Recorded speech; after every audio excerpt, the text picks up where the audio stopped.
presentation of Fox Sports.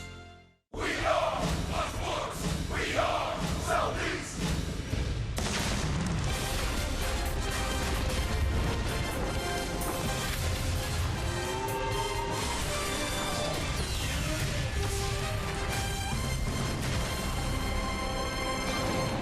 For a sport that honors its history and tradition, there's no better day than Jackie Robinson Day. Every April 15th, Major League Baseball honors the man that broke baseball's color barrier. And we celebrate Jackie Robinson's life and legacy as we start a three-game series here at Marlins Park in Miami, Florida. On this date in 1947, Jackie Robinson, as a Brooklyn Dodger, faced the Boston Braves, and that was his career ledger, an incredible mark not only on the baseball field but off it.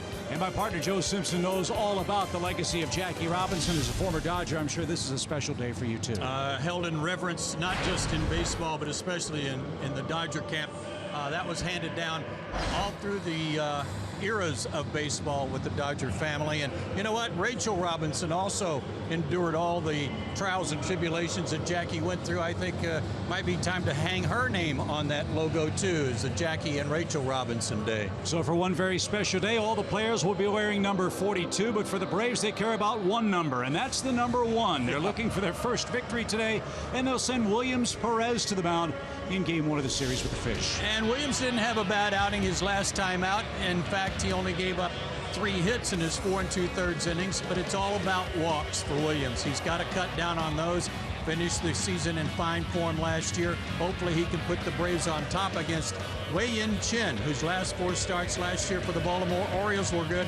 This guy has kind of pitched in obscurity in the American League, especially with his success in the American League East. He's a left-hander, and he's darn good. And he's a fly ball pitcher, and there may not be a better fly ball pitching park in the National League than Miami, but it's a new look park. And when we come back, we'll talk about the new dimensions here in Miami right after this.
Baseball is presented by Academy Sports and Outdoors. Right stuff, low price, every day. Now, Marlins Park is known for being spacious, but a new change this year. The fences were moved in, but don't be mistaken, it is still a pitcher's park, just a little easier for the hitters to get out of here. Now, they did lower the fences in most of the areas, except for the area where the video board is, but the biggest change is moving in center from 418 to 407. Now, the distances down the line and in straightaway left and right fields did see the same, so maybe, guys, just maybe, we'll see a couple home runs hit out of this park today. Stay with us. First pitch, Braves and Marlins coming up at 7:10 right after the break.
And Xfinity. X1 from Xfinity will change the way you experience sports. It was a beautiful day today in South Beach in Miami, Florida. A lot of sun, a lot of sand, plenty of beautiful waves, and the roof is on inside Marlins Park. It is a bit hot and muggy inside. Hopefully this stadium will give the Braves offense a bit of a lift on Jackie Robinson Day as Freddie Gonzalez takes the lineup card out to meet Don Mattingly. And manager Freddie Gonzalez needed to. This is a different looking place with the new fences, the new dimensions, and different wall heights, Joe, which makes things a little bit different for the visitors their first time in. In essence, those lower fences are between the message boards that are built into the outfield fence. Those are grounded. They've got all kinds of electronics underground. They could not move those. So everything in between the message boards, like right there at 11.5, got lowered or brought in, as was the case in center field. That was 419. Now 407 in straightaway center. So it's made it certainly a friendlier place to hit. And for guys like Giancarlo Stanton, I'm sure he welcomed it. So we'll see if Atlanta will welcome its first victory of the season tonight. Freddie Gonzalez has shuffled the lineup yet again. Nick Markakis is going to lead off. In fact, Freddie said before the game, until Ender Inciarte comes back, Nick might be leading off quite a bit for the Braves. Daniel Castro gets the start at shortstop. He'll bat second. Freddie Freeman back in the lineup with 1 hit in his last 25 at-bats. Adonis Garcia has been the most consistent hitter for the club. He's batting .300 with Beckham, Francoeur, Flowers, Stubbs, and Williams Perez pitching and batting ninth. And we get our first look this year at Wei-Yin Chen. Wei-Yin Chen is 30 years old, 6 feet, 200 pounds, in his 5th year in the big leagues out of Taiwan. These are his numbers last year, 11-8. With what's impressive here, a .334 ERA pitching in the American League East, and specifically in Baltimore in that bandbox. He had great numbers, as you saw, 191 innings, 153 strikeouts. Fastball, curveball, slider, change. All the right-handed hitters were telling me that he will pitch inside, and not just a two-seamer that runs back over the plate, but a stiff four-seamer that he can burn in on their hands. This Marlins team is a young club. They have an electrifying defense up the middle with Echeverria and D. Gordon, maybe the best double play combination in our league. Yelich, Ozuna, and Stanton, when healthy, pretty darn good too. And Justin Bour really came on last year for the Fish, a big thumper over at first base for Don Mattingly's ball club. Marlins at 3-4 on the year, and like the Braves, an interesting note: the Braves and the Marlins are 2 of 3 teams in the National League that don't yet have a win from a starter.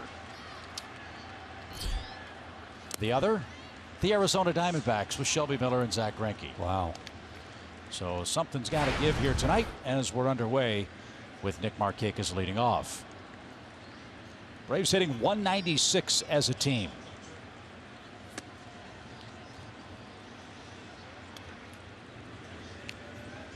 And Chen missed with ball 2. Nick has 8 RBIs, 7 doubles.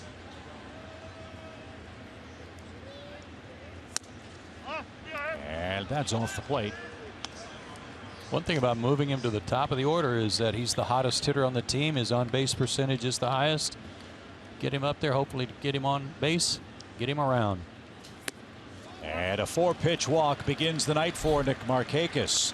Not what Chen had in mind, and his first start wasn't what the Marlins had in mind either. Well, those two guys were teammates, and Chen has seen Markakis at his best, so maybe the maximum of respect there. 76 degrees inside, 83 degrees and humid out, and things getting a little hotter for the Marlins left-hander with Daniel Castro up there. Daniel played very well for Atlanta in 33 games last season, and was 7 for his first 21 at Gwinnett before coming up to Washington. And there's the first strike.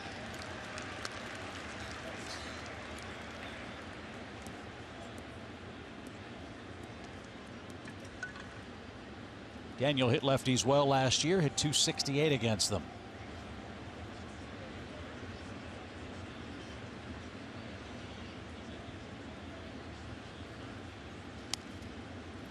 Not a great move for Chen to first base, but he's very quick to the plate.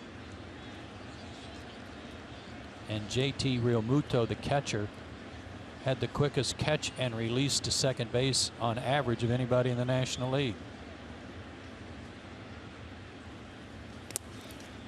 And he made a nice stop there to save a base. 1 ball, 1 strike.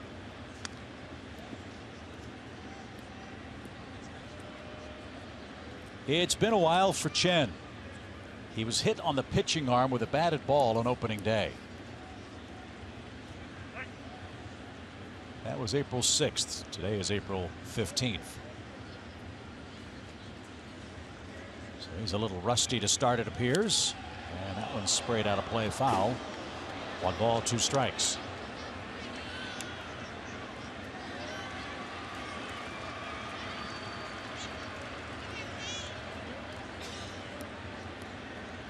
I like Daniel Castro. I like his glove. I like his range. I like his arm.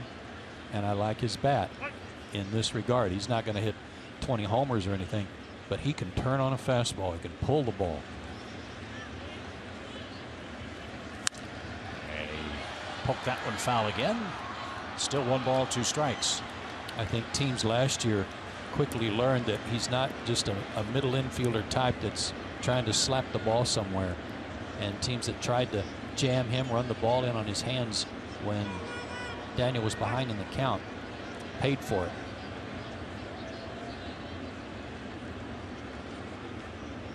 Short lead at first for Markakis. And that just missed. Chen wanted it, didn't get it from Adrian Johnson, the home plate umpire tonight.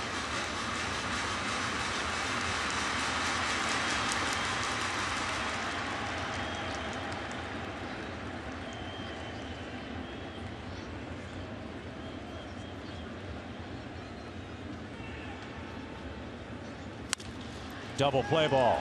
Echeverria to Gordon for 1, to Bohr for 2. Castro hits into a double play, and the bases are empty for Freddie Freeman with 2 out. You talked about that double play combo, Chip. You know, we always gave props to Echeverria as being one of the best shortstops in the National League, a league that had a lot of good shortstops. But with Andrelton Simmons now in the American League, he may very well be the best shortstop. Yeah, he was a Gold Glove finalist and never won it because Andrelton Simmons was a Brave. You're right, that might change. As Freddie Freeman, after a day off in Washington and a lot of extra work in the cage yesterday, is back in the lineup and bats with 2 outs. What are you noticing about Freddie? One of the things we talked about the other day was just he's late, he's tardy, he's drifting a little bit with his upper body, which is slowing his hands down.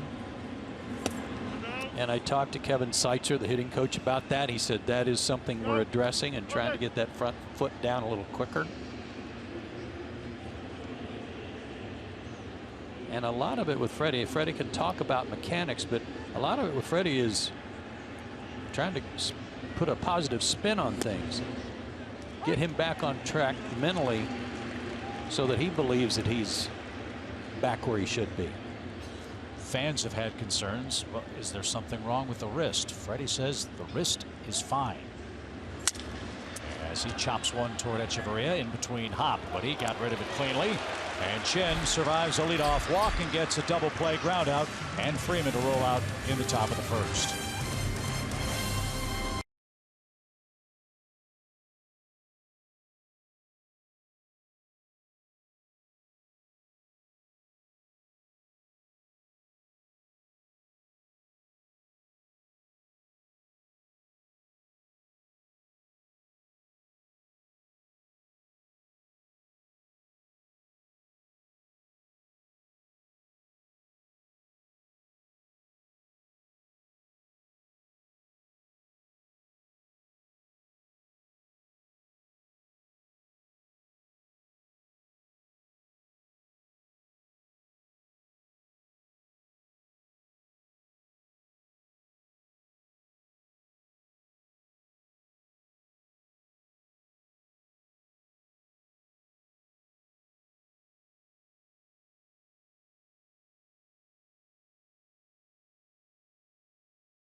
Top of the first, here come the Marlins after a day off yesterday. Miami 3-4 on the year. They'll face Williams Perez.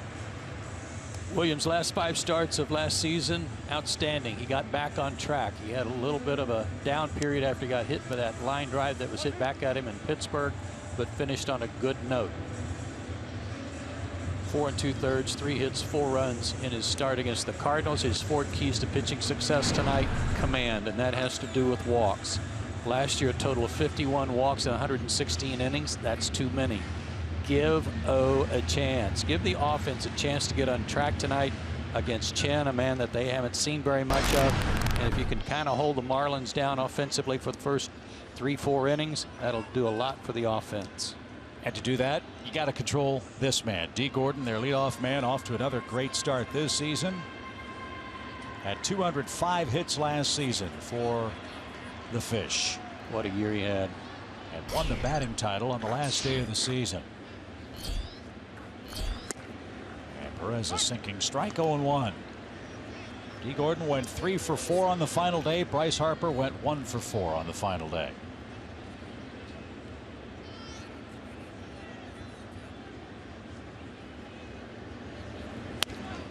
You talk to people around the Marlins camp, they tell you that this guy shows up in the same mood every day. Happy, thrilled to be a ball player, in a good mood, keeps his teammates all perked up. A delight to be around. Slap towards short. And D. Gordon rolls out. There's out number 1. Marcell Ozuna is the batter. Star-crossed year for Ozuna last year. He ran afoul of the Marlins for a while. They sent him to AAA for about a month. 123 big league games, 33 at New Orleans. This year hitting .167 with 1 homer, 2 RBIs. And if you remember the scouting report on him, he can hit a fastball. Has trouble with the hook. I watched this guy take batting practice today, and he was hitting balls that looked like routine flies that were going halfway up that planting out in center field. Over third and down the left field line for a base hit. Ozuna around first, heading for second. The throw to second is going to be an eyelash late.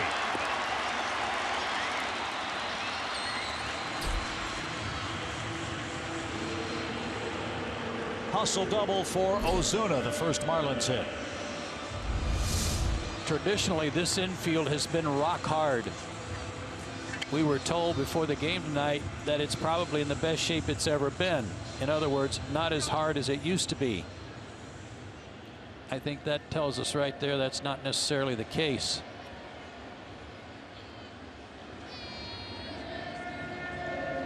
Good effort on Frank Coor's part to get over there and make that play, but too late. That brings up Christian Yelich, who has a hit in every game for the Marlins this year. He's hitting .391. And a base hit the other way. Here comes Ozuna to third. They're going to stop him as Frank Coor got to it quickly. And immediately, Williams Perez is in trouble with Giancarlo Stanton coming up. First and third and 1 out.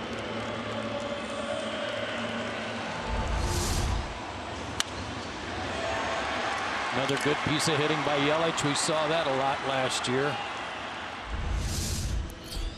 Lenny Harris coaching at third might have sent Ozuna if anybody other than Frank Coor was in left field.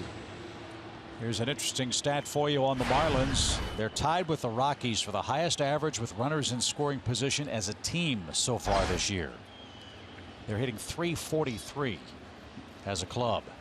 And that went up with Yelich's hit to left. And here's Stanton. High hopper up the middle, a base hit. 3 straight hits for the Marlins, gives them a first inning lead. And Yelich all the way around to third. 7th RBI for Stanton. Ozuna scores. It's 1-0.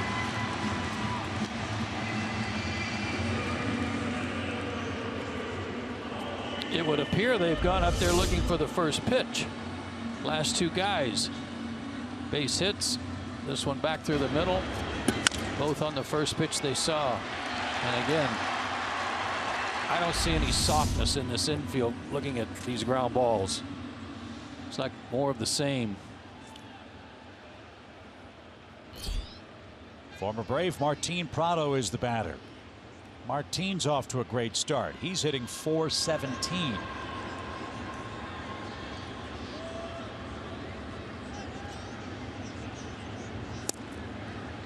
They are 3-4 to start the season. You mentioned the runners in scoring position number and how good it is, but they've got guys in their lineup tonight hitting .314, .391, .417, .286 with 3 doubles. They've got some guys that have gotten off to hot starts offensively, and that's carrying them. 3 straight hits in the first inning after 1 out. And a bouncing ball towards second. Step on the bag, throw to first. Perez needed that.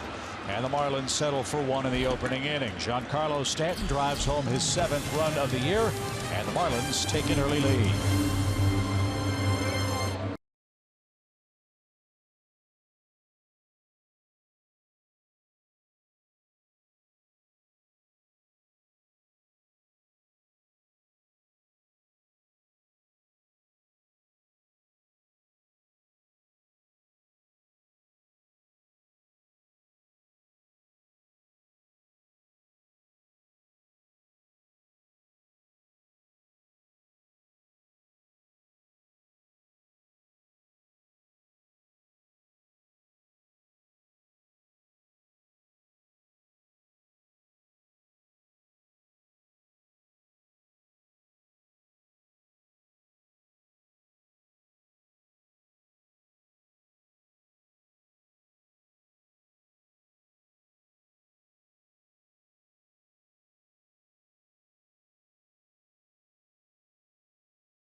Atlanta Braves baseball is sponsored by your local Toyota dealers, Let's Go Places, the Georgia Lottery, and Zaxby's Indescribably Good. Marlins score first in the first. And to the second we go with Garcia Beckham and Jeff Francoeur coming up against Wei-Yin Chen. Marlins didn't make a lot of moves this offseason, but Chen was one of them. As Joe said, he had a nice run with the Baltimore Orioles. A 16-win season 2 years ago, an 11-win season last year. In those last 2 years, his ERA was under 3.6 in both of them. And with his style of pitching in this big ballpark, he might do even better with the Marlins this year.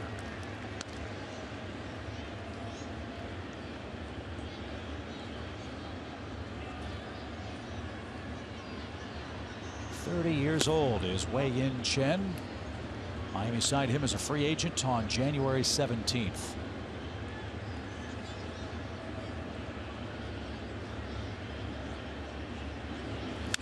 Sharply hit to Echeverria, and he'll load up and throw to first in time. 1 out.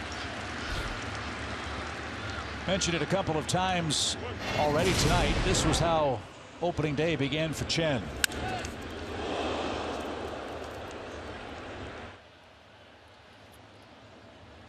Right off his pitching elbow, and that's why they've held him out until tonight. Everything checked out, but it was sore.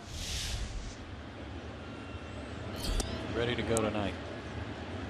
And he pitches low to Gordon Beckham, who saw him in his American League days while with the White Sox. Gordon at .235 on the year. Good cut. There's that pitch in on the right-handed hitter too. You're going to see a lot of that tonight. He's not overpowering, but he's just got a good stiff fastball.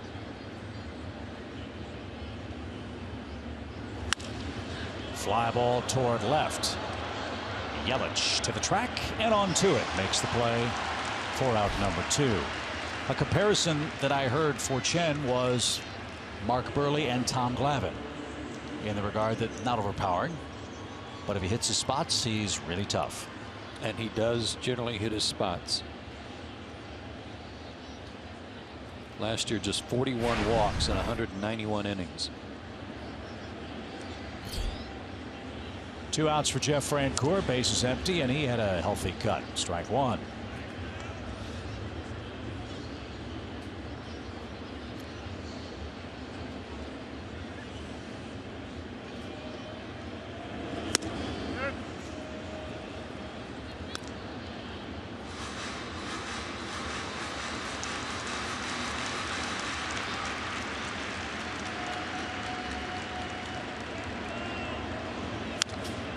Good cut. Fastball Beckham hit. Fastball there that was fouled back 90. That's about the top end for Chen.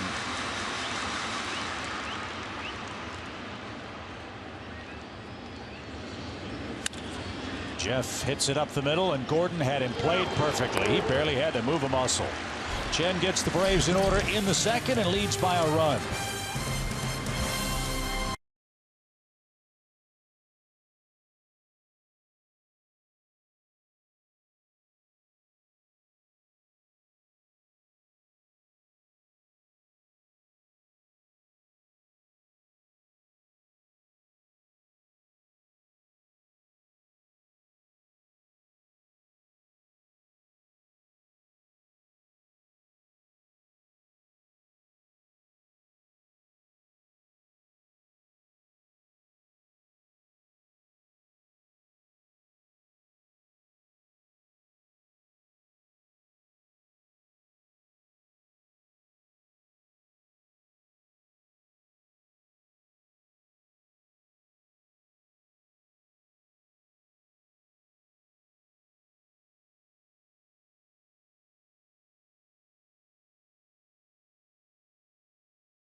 In attendance Saturday, April 23rd with the Mets in town. We'll get a Skip and Pete Famous Calls bobblehead. You won't want to miss out on this one. Go to Braves.com/tickets today. Looking forward to that. That'll be fun. Hey, the Carey clan is here. Some of them. One's doing what he does best, and that's eating. Well, that's good. Feeding a 16-year-old boy is an occupational hazard. Stan Regan and Tim Smith, a couple of our cohorts, colleagues, taking a night off from their work doing some National Hockey League playoffs. Glad they're here. Glad everybody's here. Susan, Stefan, Tristan. Is that it? That's it. 2 of the 4. Okay. Went through the roster. Yes, you did. As Perez goes to work and misses high to Justin Bohr. This guy's already had some big hits against the Braves, and off to a good start this year. He had 23 home runs last season for the Marlins, and bounces this one through. That's already 4 hits for Miami.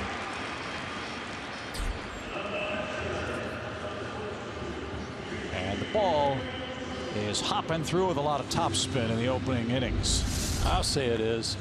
And you're right. This guy made a season out of hitting against Atlanta last year. Fastball had the middle of the plate, though. He got a good piece of wood on it. He hit 5 homers against Atlanta in September. And the Marlins did a number on the Braves in the second half of the season after Atlanta took care of business against the Fish early. Here's JT Realmuto, the Marlins catcher. Set all kinds of rookie catcher records offensively last season when he hit double digits in homers, Most games, highest average, most runs, most hits, most RBIs for a first-year catcher in the Marlins history. They like him a lot. A good breaking ball has him in an 0-2 hole.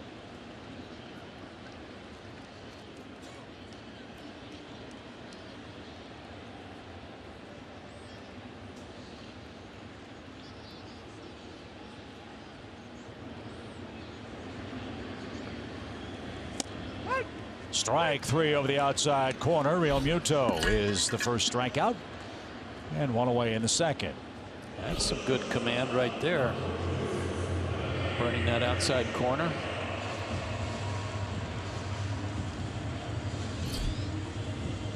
And here is Echeverria. Well, you look up and down this Marlins lineup, with the exception of Martin Prado, this is a very young, very talented starting 8 for the Miami team. A lot of homegrown players. Martin Prado, a free agent, their real veteran player on the club. And I think it's safe to say that where the Marlins are with their homegrown talent is where the Braves want to be in the next year or two. The thing about these guys and their lineup with young players you're talking about is that they've already got about 3+ years under their belt, like Echeverria, like Yelich, Mike Ozuna, Stanton. They've just got to keep him healthy. He came up a little bit later than Jason Hayward did, but came up the same year, so he's been around a while. They've got a lot of big league games to their credit already. 2 quick strikes. And downstairs, they've got the big man at the top of the rotation, and Jose Fernandez, whom the Braves will miss in this series.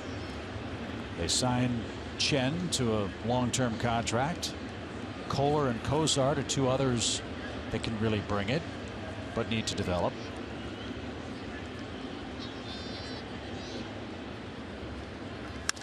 Ground ball right side. Beckham has it, handcuff him, picks it up at his feet, throws to first in time. That takes care of Echeverria. Board to second, and now 2 outs for Chen. If you remember last year when we opened the season against the Marlins, there were some who were picking this Miami club to be a dark horse candidate to make postseason play, but they got off to an awful start. And when Shelby Miller nearly no-hit them in this ballpark, that cost Mike Redmond his job. Dan Jennings came in from the front office and managed the team the rest of the year. And the Marlins limped home with a 71-91 mark. Little roller. That is a fair ball. Flowers pounces and throws to first. And that retires the side. Nothing doing for Miami in inning number 2. 1-0 Fish in game 1.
into the top of the third.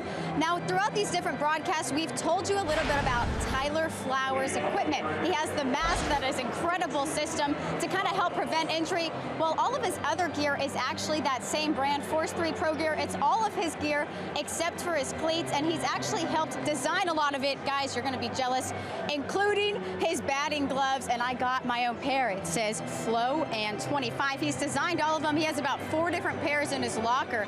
That's really cool for him to really have this big of an impact and be able to come up with some of his own gear that he wears in game. We could have used those in Washington, Kelsey. I got an extra if you need it. It was a little chilly up there. That looks great. Those would match your outfit tonight, by the way, Mr. Simpson. I don't know. That didn't look very pastel on those clothes. Oh, trust me, they were very pastel. Were they? I promise. Okay. Yes, they were. It would look great. I don't know. It just didn't seem to be a lot of Palm Beach there. No, perhaps not. As Joe's dressed for the spirit of the season, our first trip here to Miami. As Wei-Yin Chen goes to work in the third inning. He leads 1-0. An RBI hit from Giancarlo Stanton in the first inning. Tyler Flowers on cue leads things off. One of the players said to me, I thought we already had Easter. They're just jealous, that's all. Yeah. Only so many people can pull it off. There's a strike. Just like that, 0-2. Chen's windup is so classic. I mean, it almost looks like he's throwing batting practice. It's so easy and smooth, great rhythm. And he pulled a string. Flowers swings and misses, and the throw to first is out, number 1. Short, snappy arm action. That was another thing one of the Braves players told me. And I believe it was his old teammate Nick Markakis who said the ball gets on you, not because he throws hard, but because it's just a quick delivery. Sneaky quick.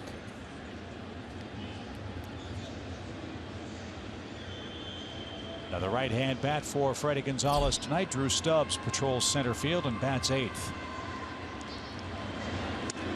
And takes outside. 1 ball, no strikes.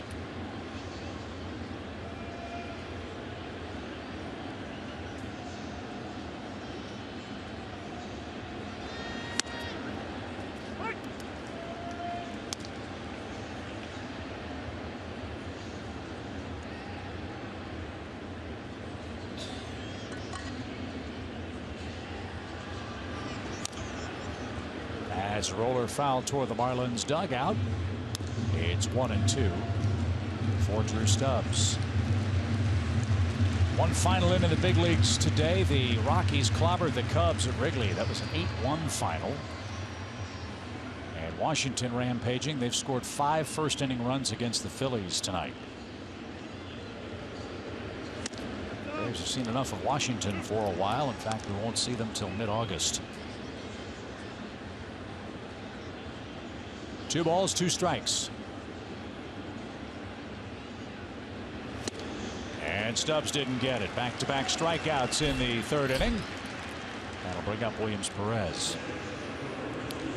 Left-handed, right-handed splits for Chen last season. Take a look at this. .223 average against lefties, and he did give up 28 homers. That's not unusual pitching in his ballpark in Baltimore, but only 3 to left-handed hitters.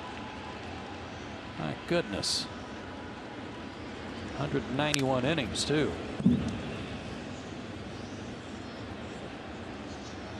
I'd love to know what he thought the first time he pitched in this ballpark compared to Camden Yards. Right? I mean, probably thought it was a national park of some kind. Right? Just a gigantic pasture to play with here as opposed to his former home. As that one's in for another strike. It's 0-2.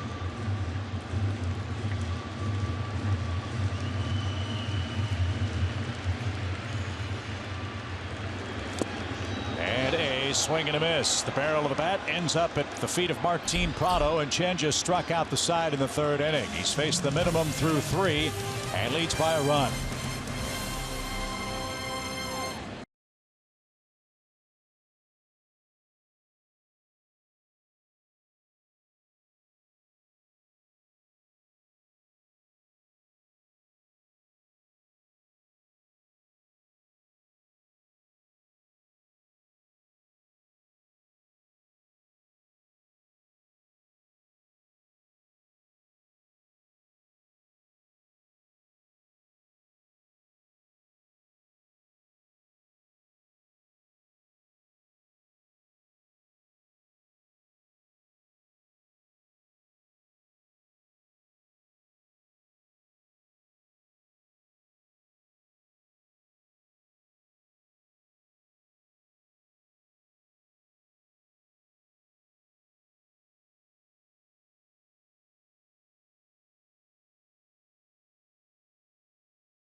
sponsored by Synovus, the bank of here, Georgia Power, and Xfinity. X1 from Xfinity will change the way you experience sports. Chip and Joe with you from Miami. Marlins lead 1-0. D. Gordon's going to lead things off for the Fish here in the third, and he's our Georgia Lottery hitting the jackpot feature. 15 straight games he's hit safely against the Braves here in this ballpark, second longest in the major leagues against any opponent. Last year, the batting champ, Gold Glove winner, Silver Slugger winner, stolen base leader, all-star, and as Chip said, hits leader in the major leagues. And the Dodgers had just traded him over here. That's exactly where I was going. What were they thinking? I have no idea. Quiet from the Dodgers with Dan Herron for Miguel Rojas and cash before the 2015 season.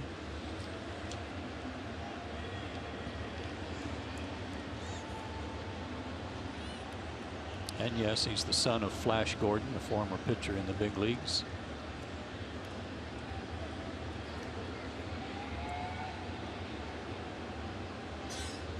And by the way, he stole 58 bases last year. That one's cut on and missed. 10 times it's happened where players led the league in hits, average, and stolen bases. D. Gordon did that.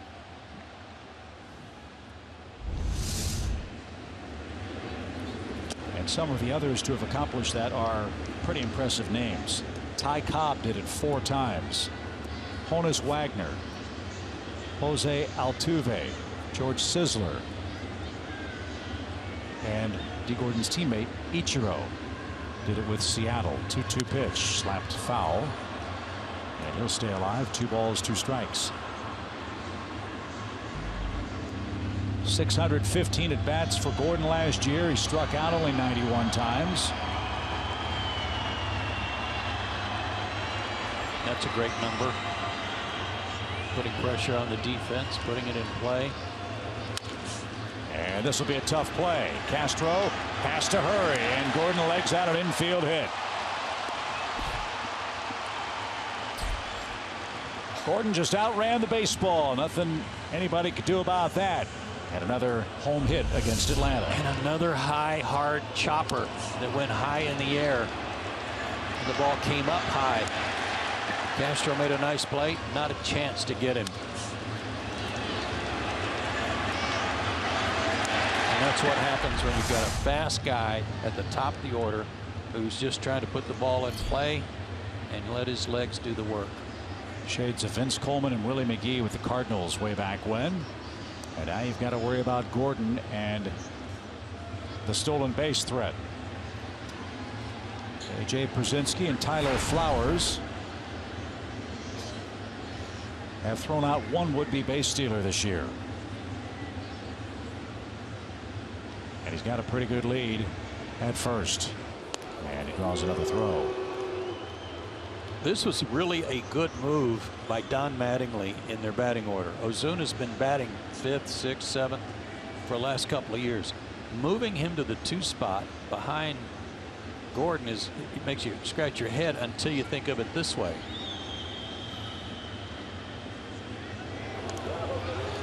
He just got back. Typically, when you got a fast base runner, there's going to be a lot of fastballs called to try to throw him out if he's running. And as I just said, Ozuna pulverizes fastballs.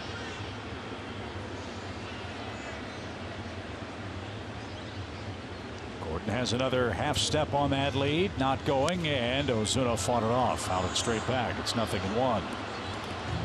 Ozuna's in better shape too. He's dropped about 15 pounds, came to camp in much better shape than he did last year.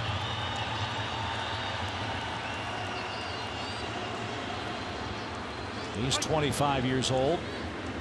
2 years ago hit 23 homers. Last year just 10. Not going. The pitch is low and outside, even count. Oh, that's a good pitch. Just missed.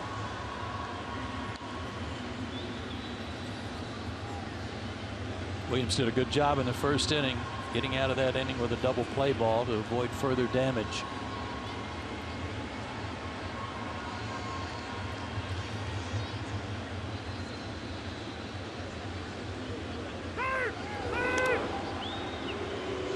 time was called by the home plate umpire and Marcelo Ozuna. After being in Nationals Park for 4 days, Chip, I almost feel like you and I are sitting right behind home plate. Feels good to be back near the action. You can actually see the trajectory of the ball here. 1 ball, 1 strike. That one right at the letters. Good pitch, 1-2. Boy, and he took it too. That's a break.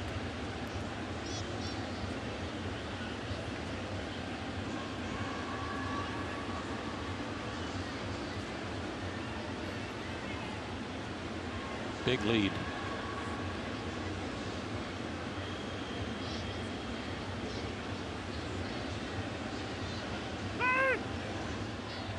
And again, time. You talked about this in Washington. This is what a starting pitcher should do with a fast guy like Gordon aboard. Yeah, Max Scherzer does it a lot. Holding the baseball, freezing the runner, creating a little tension in his legs.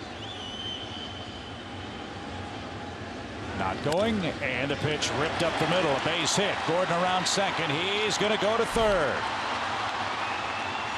The Marlins are first and thirding the Braves with abandon in the first 3 innings, and back-to-back hits starts the home third.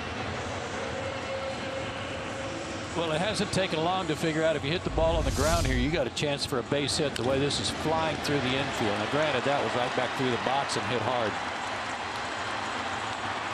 There's another luxury with his speed, and that is if it gets through, he's going to third at will. So Christian Yelich already has extended his hitting streak to the first 8 games. Yelich, you might recall, last year had a couple of injury problems, a lower back issue and a right knee issue. Cost him some time. Went after the first pitch in the first inning.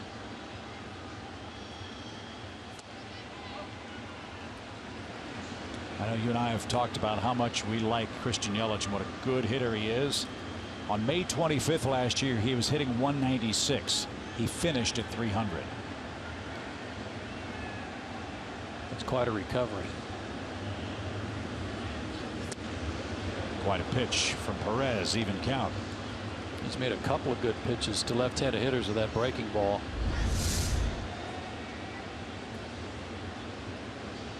Good one. Back foot breaking ball, and he couldn't stop his swing.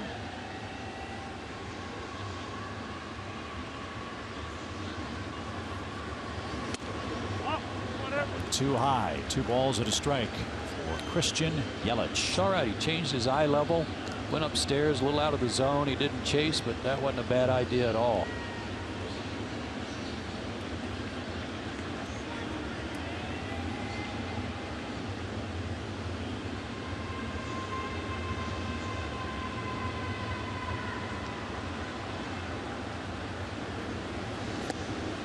Now 3 balls and a strike.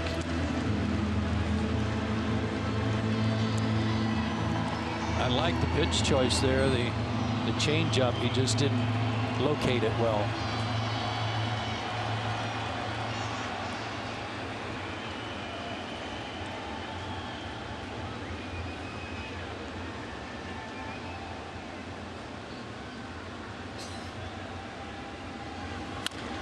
Bouncing ball toward Beckham. Castro for 1. Throw to first in time, a double play. Gordon scores on the twin killing, and now Atlanta will face Giancarlo Stanton in a 2-0 game and with 2 outs. Watch how Gordon Beckham catches this ball. I mean, it's almost in self-defense because he knows the ball's going to come up high and hard. Guys are waiting usually in a fielding position. He's almost standing up knowing that it's going to come off that dirt hard. So Perez, with a couple of double plays turned behind him, faces Giancarlo Stanton, who has the other, or I should say the only, Miami RBI tonight.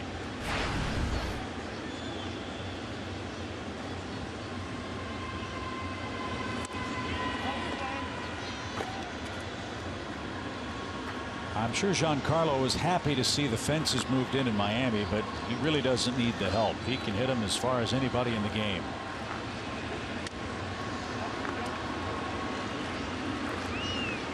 quickly. 3 balls, no strikes.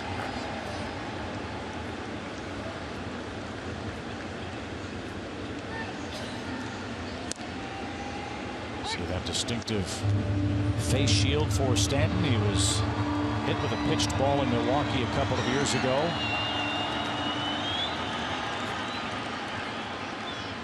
Last year had a hamate problem that he injured in late June against the Dodgers and didn't play again the rest of the year. Yeah, didn't come back.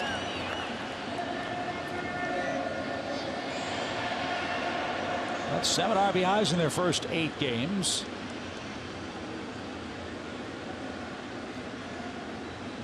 And now the 3-2 pitch.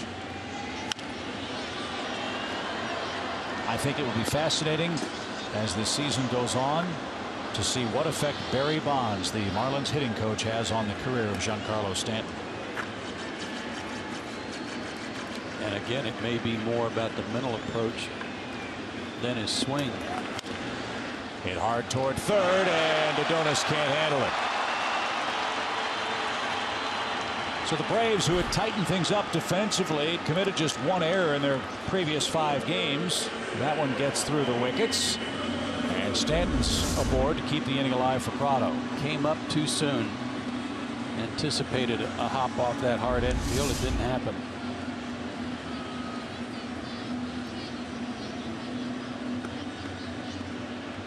So that'll extend the inning for Williams. Through 19 pitches in the first 2 innings combined. The next will be his 23rd here in the 3rd.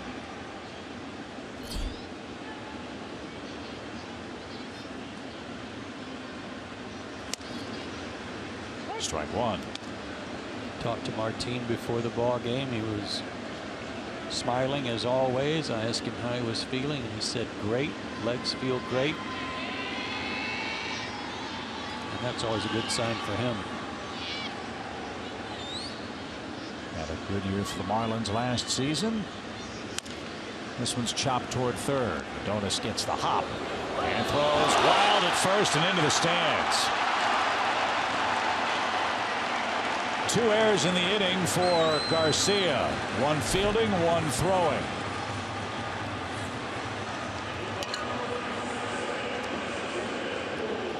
And even that skipped more quickly to Freeman than he anticipated, it appeared. It's a good thing that it bounced in the stands, or it would have scored a run. Routine bouncer, came up kind of high, but his feet were set. And if that hits against the railing and stays in play, Stanton would have scored. I mean, Freddie couldn't even get his glove up. That skipped by him so quickly. And now Atlanta will walk Bohr to load the bases for the catcher Real Muto.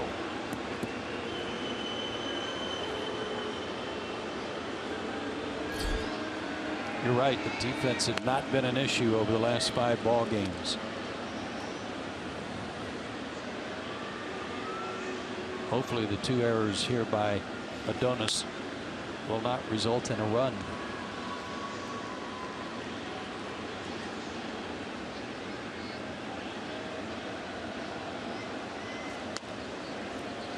Stanton's at third, Prado's at second, Bohr is at first. And with 2 outs, Real Muto hits. He was called out on strikes. Just a good trip to the mound by Roger McDowell to give Williams a little breather here after the 2 errors and the intentional walk. Let him reset. He's getting ground balls. You're not letting them put the ball in the air.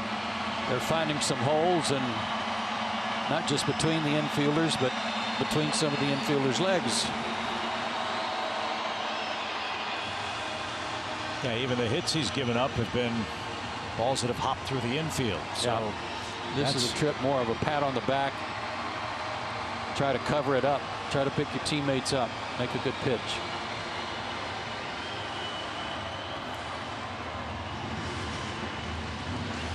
I will say that in the first 9 games, these are the type of situations, though, that the Braves have had a hard time escaping. They give opponents an extra out. In this case, an extra 2 plays.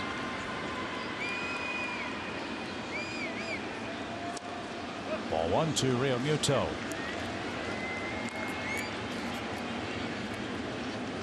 And the Marlins, top hitting team with runners in scoring position this year. Big spot for their catcher to break it open. It's already 2-zip. And nowhere to put it. 2 balls, no strikes.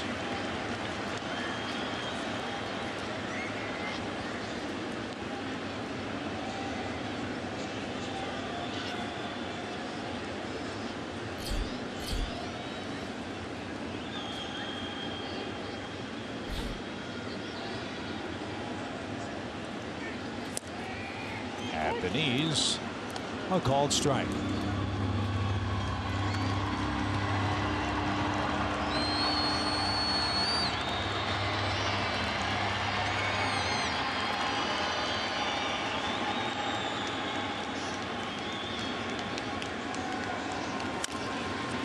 Towards second. Beckham gives ground. Long throw to first, and he got a fast man to retire the side.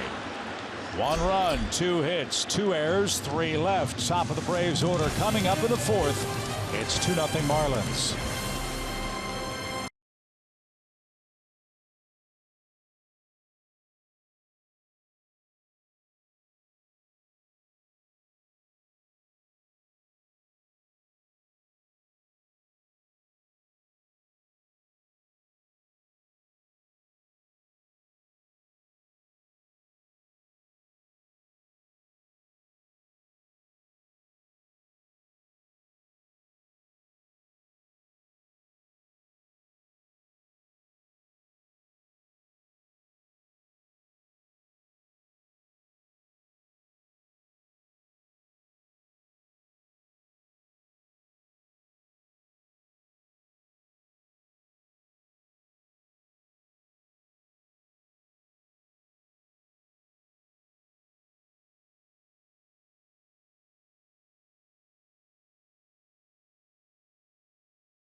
Sports and outdoors. Right stuff, low price, every day. 2-0 Miami. We are through 3 innings of play, as we told you, with Wei-Yin Chen on the mound for the Fish. Freddie Gonzalez has shuffled his lineup. He's moved Nick Markakis into the leadoff spot, and so far so good for Nick on the road trip. Getting a lot of hits. Drew a walk his first time up tonight. 4 driven in, too. And I believe still leads Major League Baseball in doubles with 7. I think you're right. Nick batted at the top of the order quite a bit last year for the Braves, so this is not an unfamiliar spot for him. But I'm sure he and Braves fans everywhere would agree. We can't wait to get Ender Inciarte back from his hamstring problem. He has been missed. One of the factors in the decision to disable Ender was the anticipated cold weather in Washington. And while it wasn't as cold as it had been forecast, it was still chilly enough that it would be of concern that he might re-injure it if they hadn't DL'd him. So get well soon, Ender. Markakis, a 1-1 count. And that's swept over the outside corner. It's 1-2. Nick walked on 4 pitches to start the game, was erased on a Castro double play. And this one's hit toward D. Gordon. He charged. 1 out. I mean, the Marlins play 81 games here. You try to tailor your home park to suit your personnel. With that middle infield, I think I'd want a fast infield. Let those guys run around and catch the baseball, and then utilize it offensively by beating it into the turf. And if you're playing here every night, you get used to it and the speed of it and the bounces that you see come off that dirt.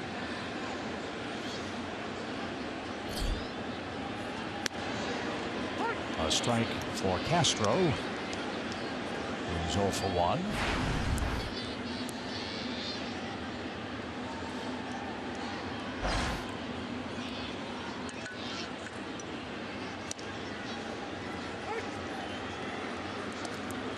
Chen doesn't mess around, does he? Works quickly. That's where the Burley comparison came from, I'll bet. Yeah.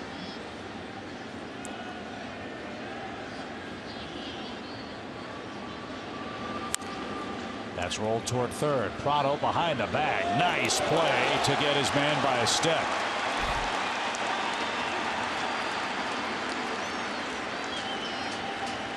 Two outs. Marlins had an off day yesterday, but D. Gordon was back at work early today. And they were coming off a road trip, so he hadn't been home in about a week. This was at 3:30 today. Getting a little extra work in to get reacclimated to his home park. Freddie Freeman's pushed off the plate. Freddie grounded out to short to end the Braves' first. Day off in Washington yesterday. 0 for 1 tonight. And Freddie 1 for his last 26. He had a troubling stretch against the Marlins. Was it last year or the year before? Where it was like 4 for 40 or something. I think it was last year, which wasn't like him. He used to wear him out.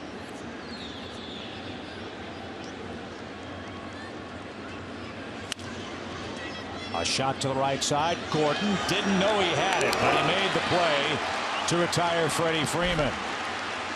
3 more ground ball outs from Wei-Yin Chen, and D. Gordon's extra work paid off with a couple of nice plays. We head to the home fourth.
Way to see your Braves during this historic final season at Turner Field. Save off the regular game price and custom build your 4-game plan, or pick a popular plan like the bobblehead, Friday night fireworks, or Sunday Kids Day plans today by visiting Braves.com/4game.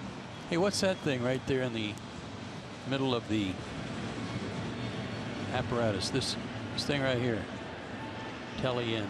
That little thing right there. What is that? I don't know. Kind of like an owl, maybe. Like a little baby flamingo. Could be. Its head out. Oh, it's Just a board. It's a board with eyes. Echeverria leads off and swings through it. 1 ball, 1 strike. Sculpture hasn't grown on you yet, huh? No.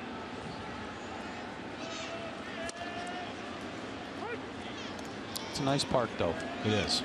I'm with you on that. And one of the nice things we talked about it driving in today is that no matter the weather here, with all the pop-up storms that hit in South Florida, you know you're going to play.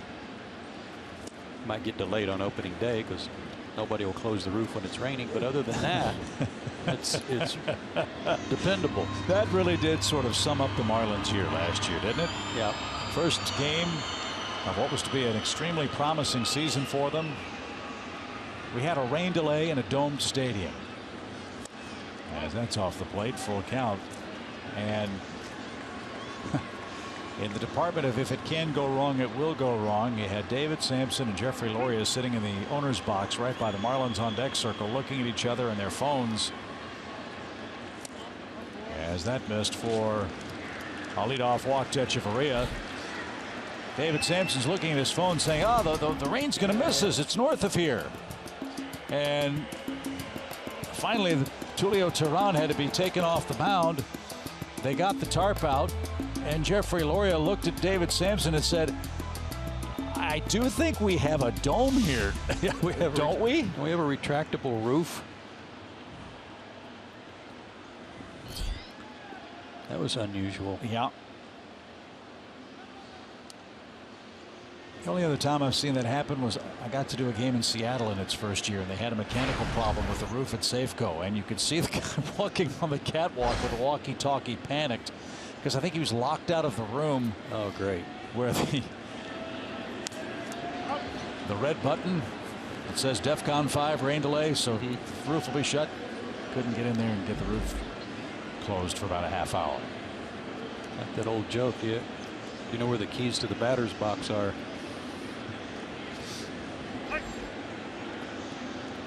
Chen will try to help himself and move Echeverria along. He leads 2-0 against Williams Perez. And he lays it down, and it's a pretty bunt. And the throw to first is in time. Sacrifice for Chen. Echeverria to second, and Dee Gordon is up again. I want to tell you something. That last play of the bottom of the third inning by Gordon Beckham with the bases loaded was not an easy play. He had to, when he was backing up to give ground on that high chopper yet again, he made a nice play to retire the catcher. Who doesn't run like a catcher, by the way. No, he's a very good athlete, a high school state champion high school quarterback and former infielder, converted to catching. Dee Gordon takes a breaking ball inside. 1 ball, no strikes.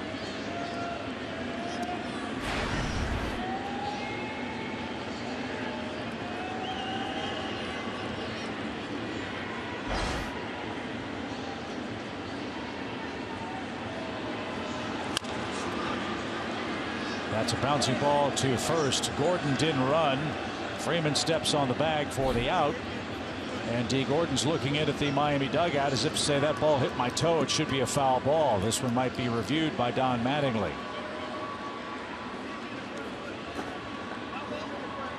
For the moment, Gordon is out.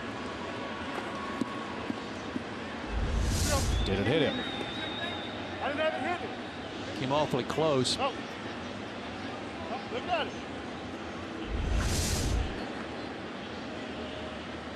But when you see Dee Gordon stop, you have to think that he probably did get hit with that. Otherwise, he thinks he might be able to leg that out under normal circumstances. But hold on a second now. Adrian Johnson, the home plate umpire, is going to talk with Gary Cedarstrom. Jim Wolf's going to come in as well. In fact, all 4 of the umpires are going to meet and perhaps discuss whether or not this play should be reviewed. And the umpires can call for a review as well if there's some doubt. Better angle here to see if it might have hit his foot. Like mostly chalk. If it hit his foot, it just barely brushed it, and they couldn't see it. And I don't think the video would tell you that either. So now, not enough clear and convincing evidence to overturn the call at the plate. Gordon didn't run. Echeverria to third with 2 outs, and now Ozuna bats. Echeverria can run. Anything in the dirt, Tyler's got to give up his body.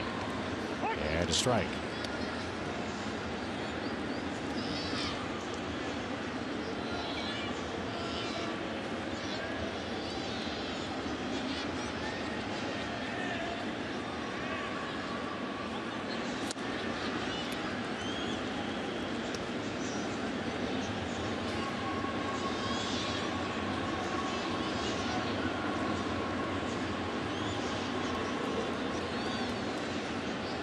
Perez has had base runners in every inning.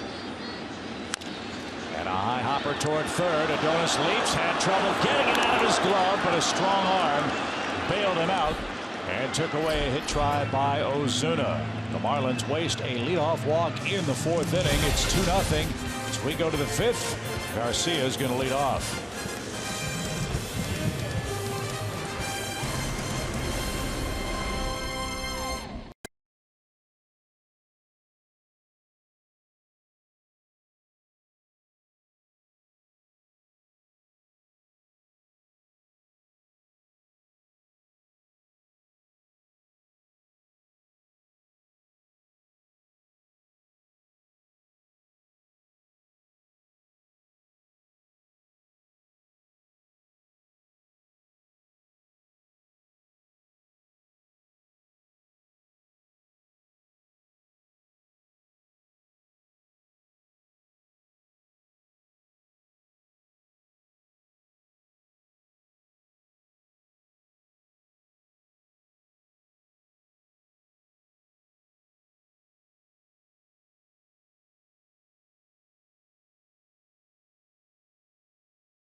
(2-0). The Braves looking for their first hit tonight.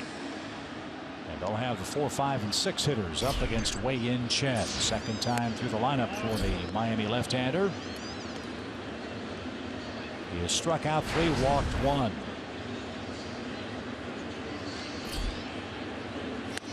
And so far, it doesn't appear that left arm is giving him any trouble at all. None.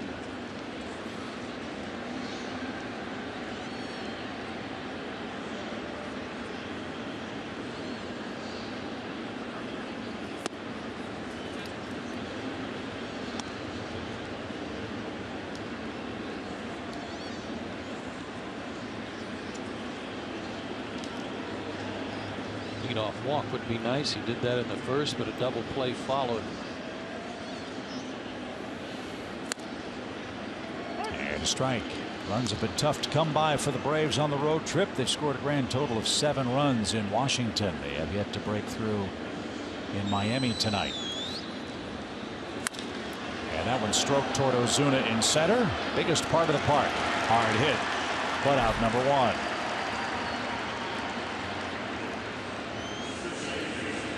Can't wait to talk to the Braves infielders about the points you've been making all night and the infield. Braves did take batting practice. They took fielding practice during batting practice, but that's not the same thing, obviously. No. That certainly surprised us, as that one's taken low to Beckham. 1 ball, no strikes.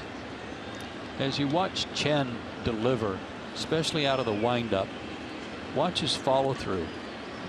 He's not falling all over the place in an effort to throw harder. It's just smooth and effortless. And he just almost stands straight up like he's playing catch with Real Muto.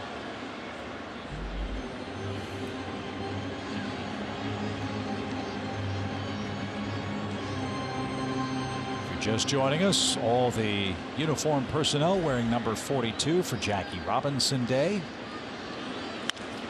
As that one is through for the first hit of the game for Atlanta. Gordon Beckham with a clean hit. And Jeff Rancour represents the tying run. That doesn't surprise me. Gordon, with some more consistent at bats, has been swinging the bat better, and he hit the ball on the button several times in Washington. Went 3 for 9, could have had a couple of other hits, and hit the ball hard to left field his first time tonight.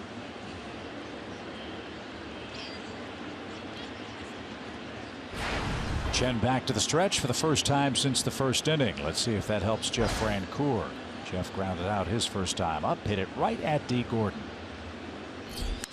And he rolls this one toward third. Prado to Gordon for 1. 2 long throws, still a double play. The Marlins turn their second twin killing. The Braves are out of luck in the 5th and trail 2-0.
Disappointing work for Jeremy Hellickson tonight for the Phillies.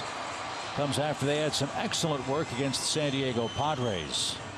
Most notably Vince Velasquez, who had a 16 strikeout game the other day. And Braves know all about Jason Worth and company. Marlins just swept the Braves in the Nationals just swept the Braves in a 4-game series. Michael Taylor's hit a home run in that game too. So Yelich, Stanton, and Prado coming up. Williams Perez back to work and delivers, and a shot down the right field line. That's headed for the corner. Yelich will have an extra base hit. It dies at the base of the fence. He turns at second and slams on the brakes. Another multi-hit game for Christian Yelich. His 3rd double gets things started for Miami. One of the basics of base running is when the ball goes in the right field corner, instead of looking over your shoulder to try to follow where the ball went and slowing down, you got to pick your third base coach up to tell you whether or not to come on or not. And right there, Yelich looked up, saw Lenny Harris with a stop sign, and it's a good thing he did stop because the Braves would have nailed him. So Giancarlo Stanton with a runner at second, nobody out. Takes a strike. That was one breaking ball that Williams Perez would like to have back. He's made some good pitches to lefties with it tonight, but not that time.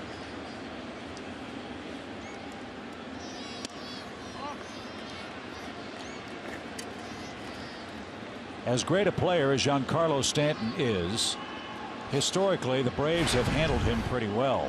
May surprise you, he's a .219 hitter against Atlanta lifetime. As this one's hit toward Frank Coor in left, and he recovered. Woo. Hit right at him, and Jeff was able to haul it in. That's the power of Giancarlo Stanton and backspin on a line drive. You think it's going to hook and hook down, and you start to come in for it, and all of a sudden it's taken off on you because it was hit so hard. I can tell you from personal experience, your armpits start tingling, thinking, uh-oh. Just the armpits, huh? Just the armpits. Everything else has got to start moving. Surprised Jeff got to it, man. Might have been a pucker factor working, too. Yep. Oh, man.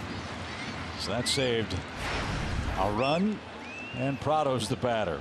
He's been doubled up, and he's reached on one of 2 errors by Adonis Garcia. 2-0 Miami. They have 7 hits. The Braves have 1.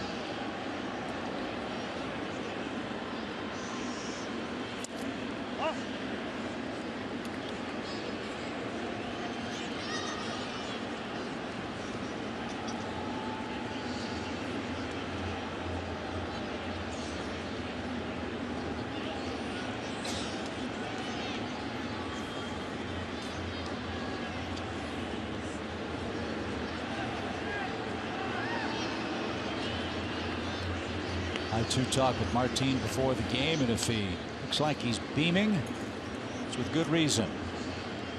He's going to have a baby girl later this summer. Is he? Yep. Didn't hear about that. Wonderful. So he's excited about that. Martin, 32 years young. And that's outside. 2 balls, no strikes. Prado, still one of the most popular players in recent Braves history. And no surprise, one of the more popular players here, too, especially among his teammates. 2 balls, no strikes. And out of play foul. He was not, however, happy with the way that double play started to end the top of the inning. He made a low throw to D. Gordon. And watch how D. Gordon throws the ball from where he caught it.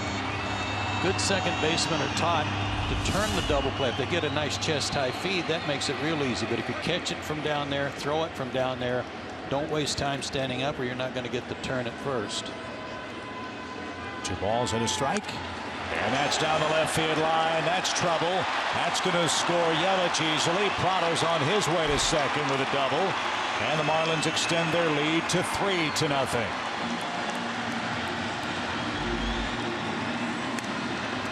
Fourth RBI for the Marlins third baseman.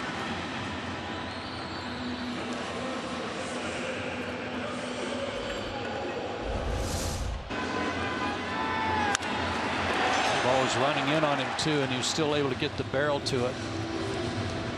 Braves had action in their bullpen, and Freddie Gonzalez is making his way very slowly to the center of the diamond. Williams Perez has allowed 3 runs in the ball game.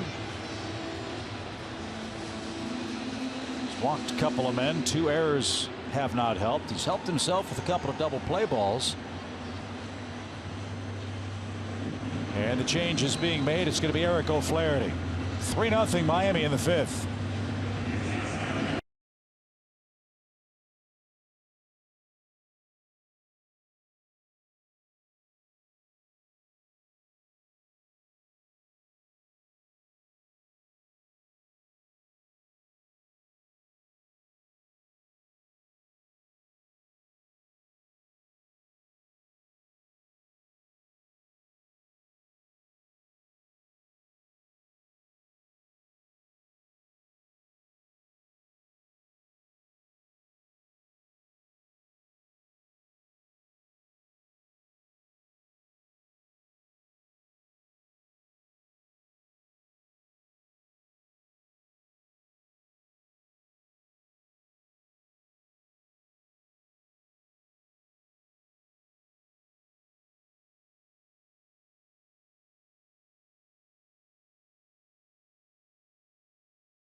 Stay tuned for Braves Live after the ball game. Joe and I will join Jerome and the crew back in our Atlanta studios for a full recap of Game 1 of our series with the Marlins. We'll talk to Freddie Gonzalez and the Braves players on Braves Live, presented by Xfinity. Eric O'Flaherty is on in relief. It's been a rough start for Eric. 2 losses in 5 games. Chance to get some work for O'Flaherty as Justin Bour greets him first. A run on 2 doubles for the Fish so far.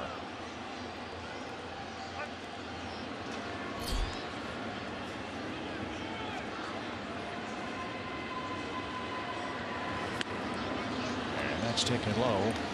1 ball, no strikes. I agree, Chip. His work has seemingly been fractions of innings, and this might be a chance to stretch it out a little bit, in an inning plus at least, and get back on track.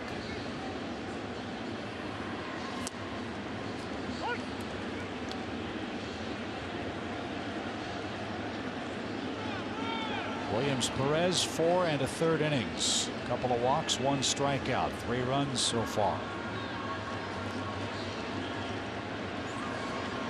Proud of his responsibility. Let's see if O'Flaherty can leave him stranded. Ground ball right side. And to pick the first in time. Prado to third, 2 out.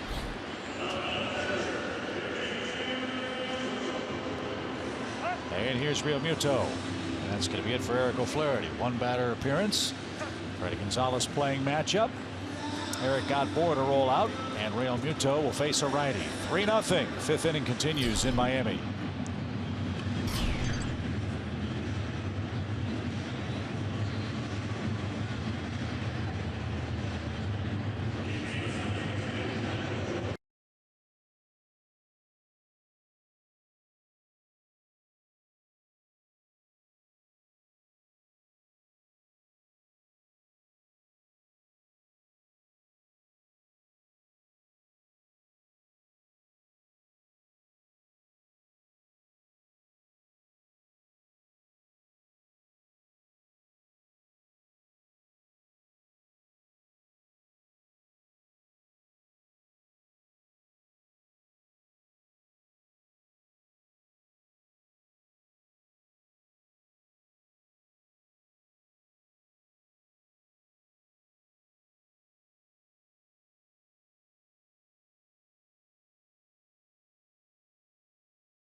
Check out what happened down in Gwinnett. That is young Aaron Blair for the G Braves.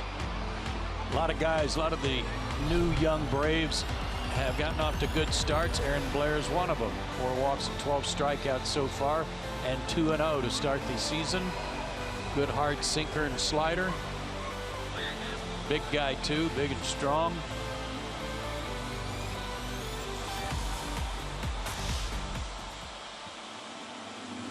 Chris Withrow on the pitch for Atlanta.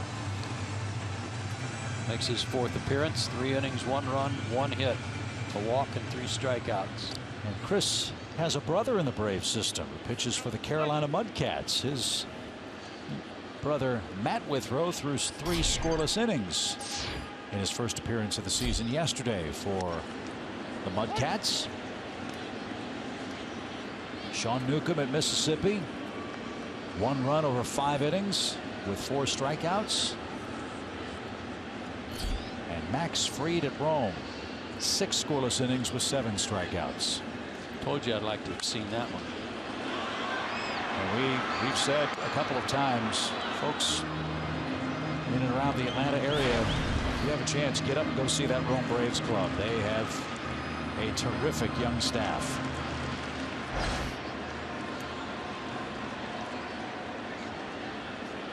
2 quick strikes to Real Muto from Withrow. And cued toward first. Funny spin. Freddie's got it, and he'll win the race to the bag. And O'Flaherty and Withrow stop the bleeding. We go to the 6th. 3-0 Fish.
Moments that matter. Jackie Robinson Day is recognized today throughout all of Major League Baseball.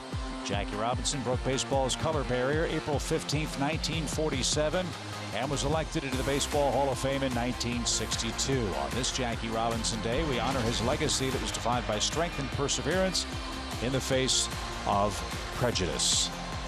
You know, one of the things that always struck me about that story was that Branch Rickey chose Jackie Robinson to be the guy to break the color barrier because, not because Jackie wouldn't fight back, but because Branch Rickey thought he had the character not to fight back. And we all know what kind of abuse he had to swallow as a proud man.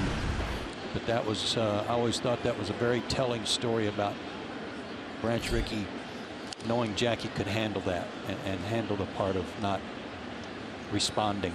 And another Dodger great by the name of Pee Wee Reese really helped ease Jackie Robinson's ascension into the major leagues.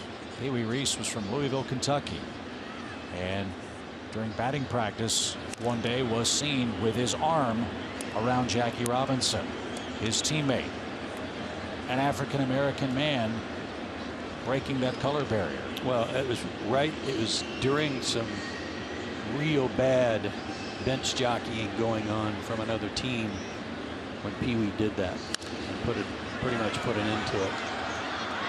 Pee Wee Reese, obviously tremendously well respected throughout Major League Baseball, and you're right. There were many on the Dodger team who said, well, if it's okay with Pee Wee, then you know what? It needs to be okay with us. 1 ball, 2 strikes. And a swing and a miss by Tyler Flowers. The Braves have 1 hit tonight. That's the 4th strikeout for Chen. In fact, he got Flowers, Stubbs, and Williams Perez all on strikes in the Atlanta 3rd.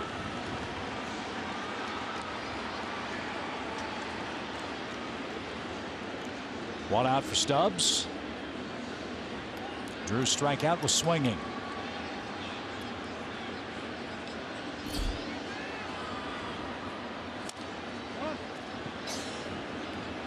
When I would think about the Marlins in terms of where would they finish in this year's race, how competitive would they be? To short. Echeverria gives ground. They get Stubbs by a step. I would start with their lineup naturally because it's a good lineup. They play good defense. They've got good athletes on the field. They have very good speed, especially at the top of the order. I didn't think their starting pitching beyond Jose Fernandez would be strong enough. But, you know, with the addition of this guy, all of a sudden, they're 4 deep with some guys who can pitch. Now the question is, how solid will their bullpen be? And they're missing Mike Dunn for a time. 2 outs for Peterson, who's going to bat for Withrow here. And the Marlins, like any team, the one issue that they have to worry about is depth. If any one of their starters goes down for a period of time, that would cost them dearly, and they are going to monitor the innings of Jose Fernandez. They like to keep him between 160 and 180 as he begins his first full season coming back from Tommy John surgery. Marlins have a small payroll. If they're in it, will Jeffrey Loria open the pocketbook and go add to this very young, very talented, athletic team? Have to wait and see. When they made the managerial change last year, it made no sense to me what they did by bringing Dan Jennings out of the front office to manage this club. If they had high aspirations and had gotten off to a slow start, why not put someone in there with experience to try to get them through a rough time and get them going again instead of someone who had never managed before? Never understood it. Didn't work. They finished 20 under, but they're winning game 1 tonight.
Premium, the #1 live streaming sports service, delivers everything you've come to expect and more. Watch every out-of-market game live in HD on over 400 supported devices.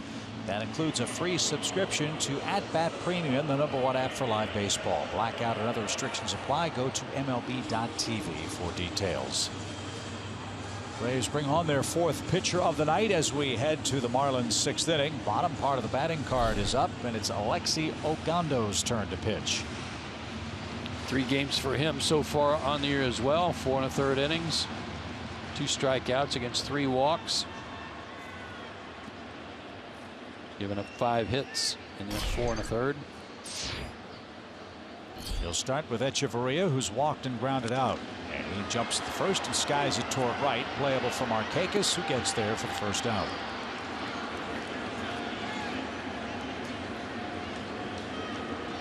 And here's Chen.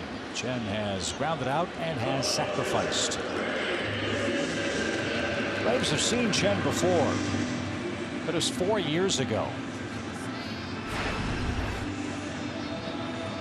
And he's pitching a beauty tonight. 6 shutout innings with 5 strikeouts and only 1 Braves hit.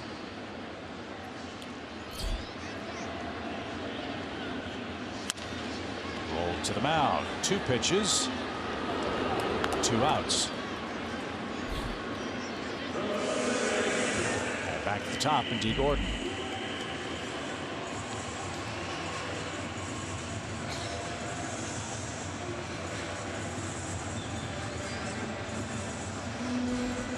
Gordon legged down an infield hit to lead off the third and scored on a double play.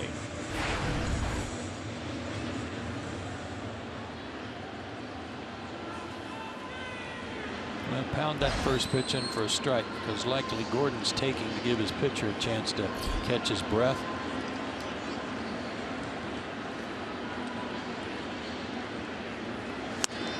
He was.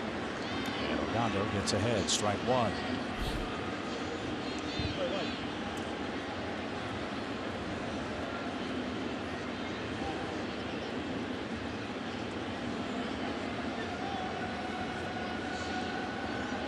Gordon wasn't a big-time high school baseball player. He's a basketball star. Didn't play organized baseball until his senior year at Avon Park High School here in the state of Florida. Can you imagine how quick he was on the basketball court? Oh.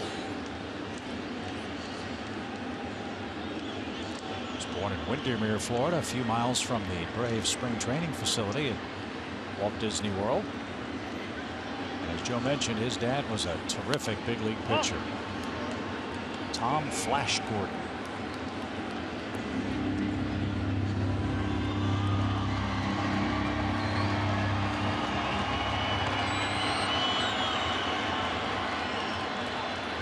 This is not the first time the Marlins have had a speedy leadoff hitter like D. Gordon. Remember Juan Pierre?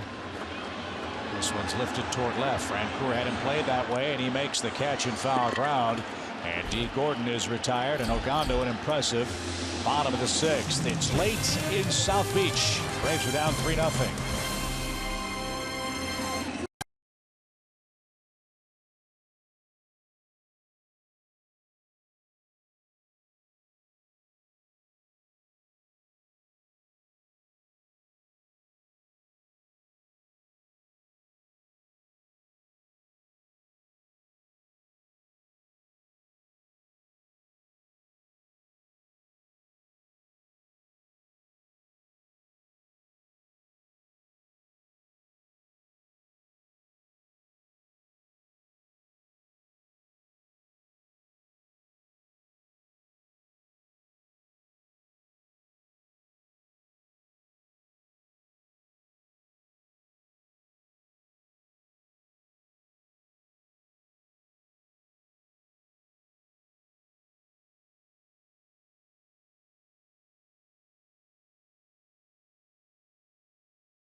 Watch the games on TV. You can now stream games live on your mobile device. Just go to your app store and download the free Fox Sports Go app. Log in and stream the Braves wherever you go. Fox Sports Go is a great way to catch the Braves. Hawks open up tomorrow. You can follow it on Fox Sports Go. They play the Celtics 7 o'clock tomorrow night. Check it out. Go Hawks go. As Nick Markakis leads off the Atlanta 7th. Chen walked him to start the game. Nick grounded out in the 4th. I think Kyle Korver's going to have a great series against the Celtics. Like it. Everybody remembers the Dominique Wilkins, Larry Bird shootout years and years ago. Postseason play. Should be a fun series as Nick's skies one out of play. 1 ball, 2 strikes.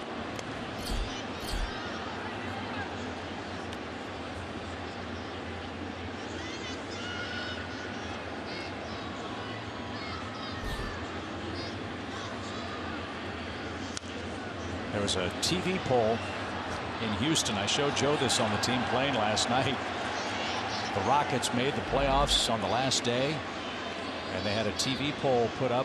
What will the Rockets' fate be in the playoffs? And there were several choices: win the championship, go to the Western Conference Finals. As Nick couldn't check his swing and is rung up for the first out. That's 6 strikeouts for Mr. Chen. 100% of the respondents of that Houston poll on TV said they're going to lose to the Warriors first round. That was an encouraging way to start postseason play. It wasn't like one of the dumb networks that projects a winner in some fantasy football or well, basketball. no, in the polls with the presidential thing. Yeah. There's a rocket up the middle by Daniel Castro. Second Atlanta hit. They're already projecting that so-and-so has won the state of Pennsylvania, and there's 2 precincts reporting. No, this was 100% in Houston. And that's a big TV market, right? Wow, fastball down the middle, right back at you. Okay, Daniel's not going to miss those. Now Freeman's aboard. If he hits one out here, you've got a 1-run game. So the right guys are up against Chen, 3rd time through the order. And a strike called.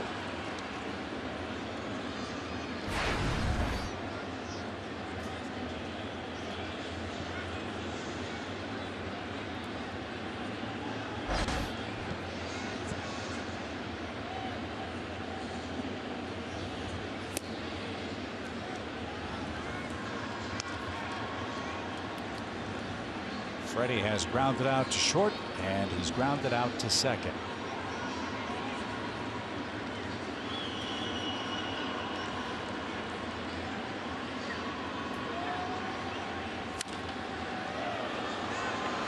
One and 2.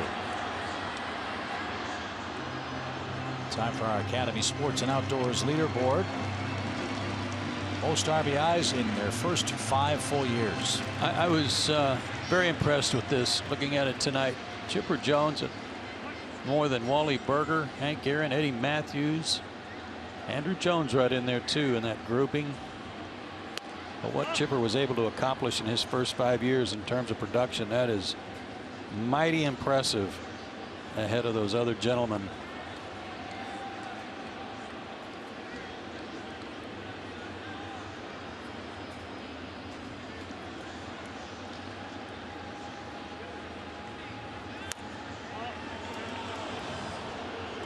Pretty good breaking ball, but just missed. He hasn't made too many mistakes tonight with that. He's put it in good places. And that was the scouting report we were given before the game. So 3-2. Castro leads at first. And Freddie rips one over second into right field for a hit. That'll make him feel better, and the Braves bring the tying run to the plate. I'll tell you what I'm happy to see is to see him pull the ball. Everything has seemed to be blocked to center and to left, and to be able to throw that top hand on that pitch. Fastball, and he got through that one. A very good sign. Adonis Garcia's had a tough day afield, but he can make up for that with a long ball here. 2 on, 1 out. And Garcia's 0 for 2 as well. Back-to-back hits for the Braves. Marlins bullpen begins to work.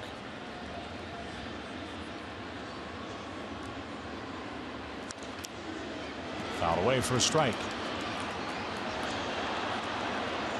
With the 2 base hits and a good swing there by Adonis Garcia, Don Mattingly's going to get somebody ready in case he runs out of gas quickly.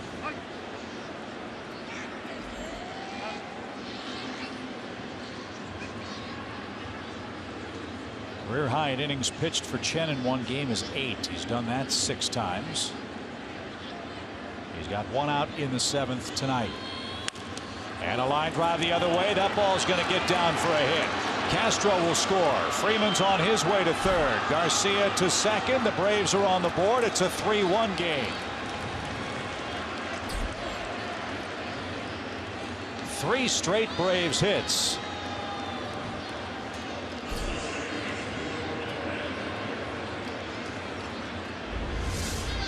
That'll atone for those 2 errors earlier tonight.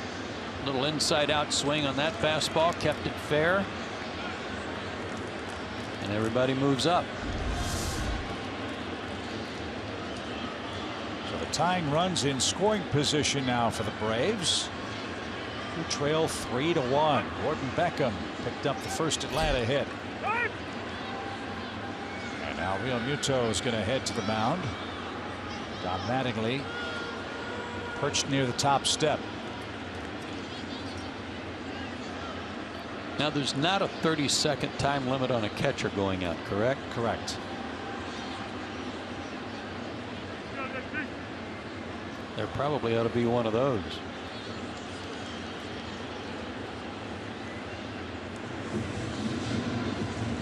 And now here comes the first-year Marlins skipper Don Mattingly. So as Joe said, one of the question marks for the Marlins is their bullpen. We're going to see if the Braves can solve them. Game's on the bases. Atlanta's down 3-1 with only 1 out.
The way people viewed blacks, the way people viewed people of other races.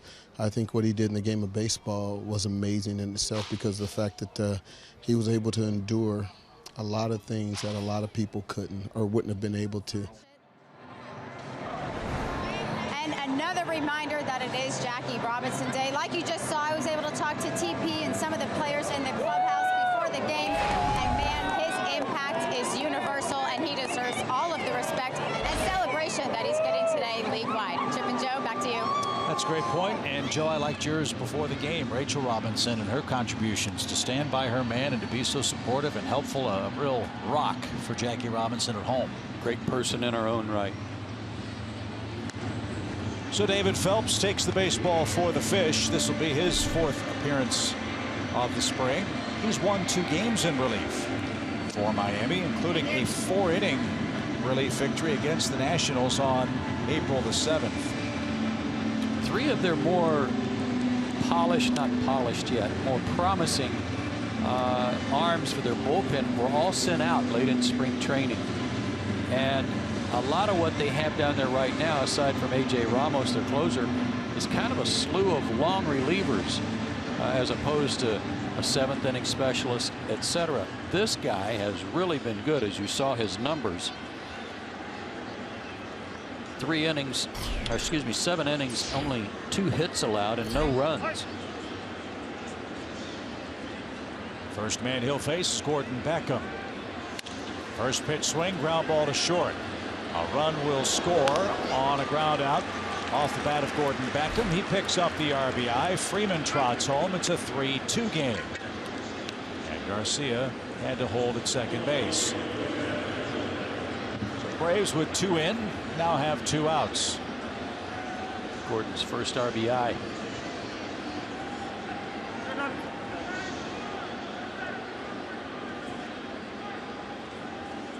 And Kelly Johnson grabs a bat. He'll hit for Jeff Francoeur.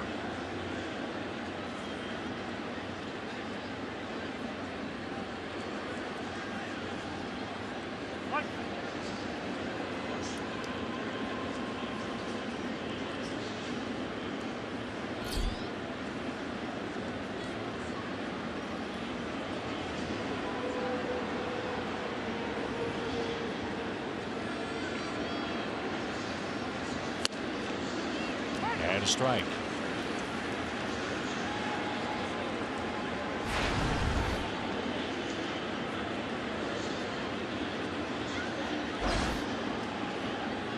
Kelly's 1 for 7 in his career against Phelps.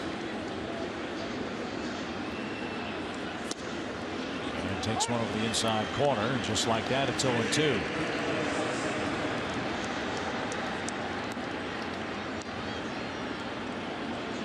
Good thing for Adonis at second base is that if Kelly can put it in play, he can be off at the crack of the bat.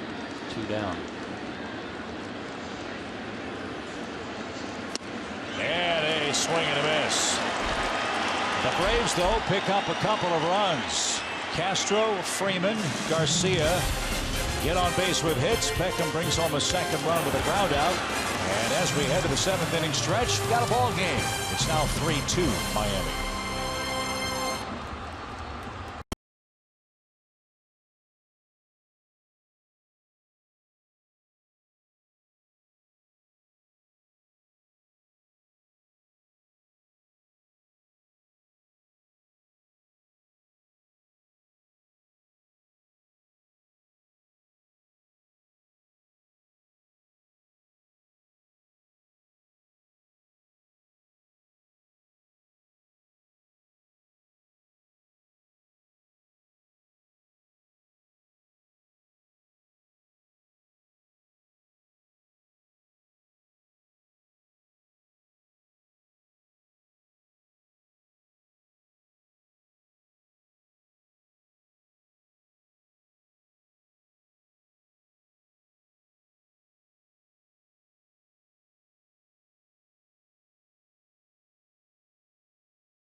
Fly ball belted, center field deep. Hernandez back. Wake up, winner! Always fun to celebrate the top moments in Turner Field history. That's Freddie Freeman's walk-off winner against the Marlins in 2012. Chipper led off the inning with a double, took third on a wild pitch, and then Freeman took Mike Dunn over the center field fence. Here's 20 years, brought to you by Synovus, the bank of here. Nice comeback by the Braves in the top of the 7th, Joe. It's now 3-2 Marlins. And a good inning by Alexio Gondo in the 6th. Maybe he can do the same in the 7th. Kelly stays in the game to play left field. The 2, 3, 4 hitters are up for the Fish. It starts with Ozuna, who has 2 hits tonight. And he's got a third. Leadoff single.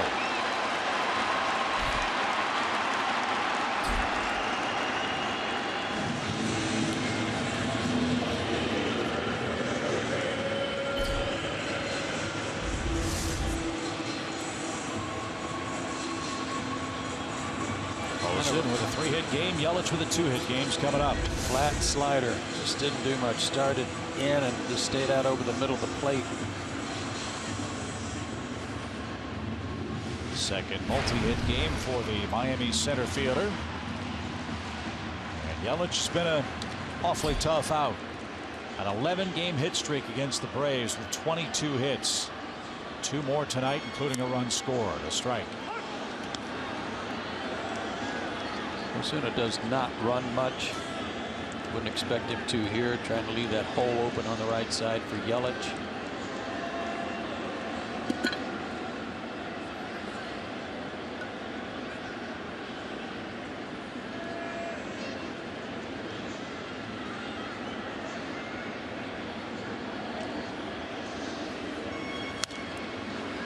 He was late. Pretty good fastball from Ogando there, 94.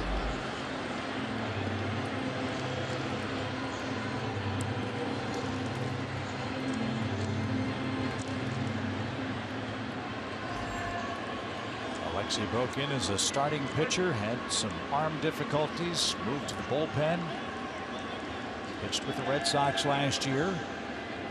He's off to a good start with the Braves this year. One just missed. Off the plate, outside, 1 ball, 2 strikes. Had a lot of late life too. Tyler Flowers kind of chased that one off the plate.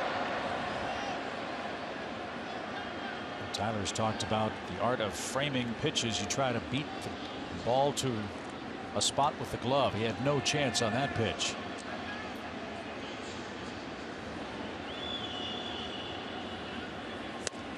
Strike 3 at the knees.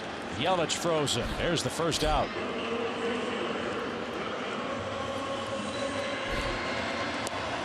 Made a mistake with the slider to Ozuna, and after that went to work with fastballs. 3 of them to Yelich.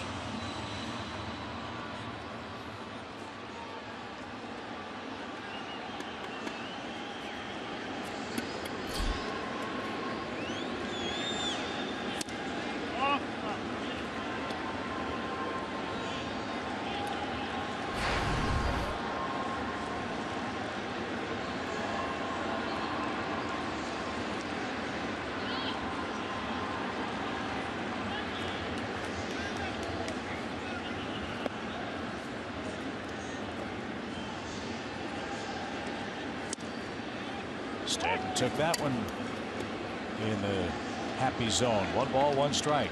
Looks feeling good tonight. Airing it out.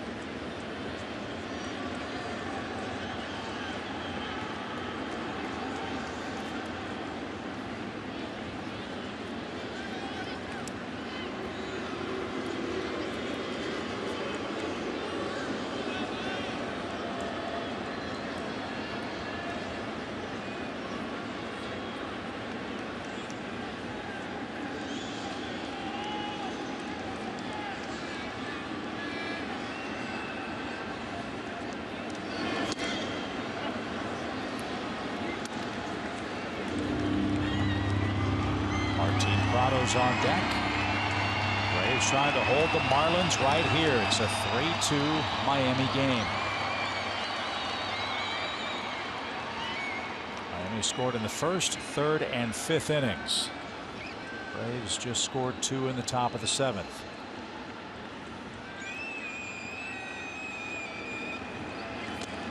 Oh, nice stop.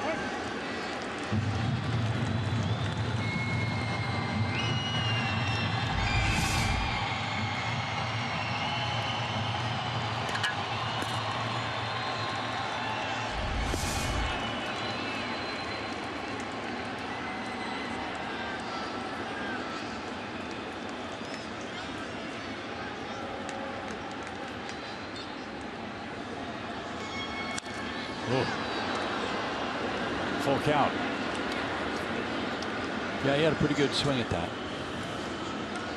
He was thinking about hitting it through the plexiglass sliding panels and left.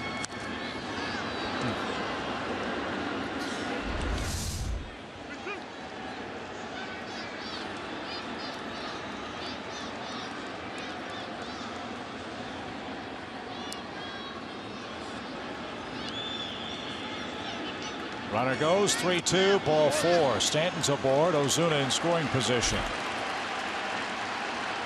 So shutdown inning situations we've talked so much about here in the early going. Braves get within a run and hope that they can hold the Marlins off the scoreboard and get the offense back up there. I'll say this, the Fish have had base runners all over the place in this game. They've left 7 on base. They entered the game batting .343 this year with runners in scoring position. They have only 3 hits with risk tonight. And one of those didn't play to run. Correct. That was a hit by Yelich.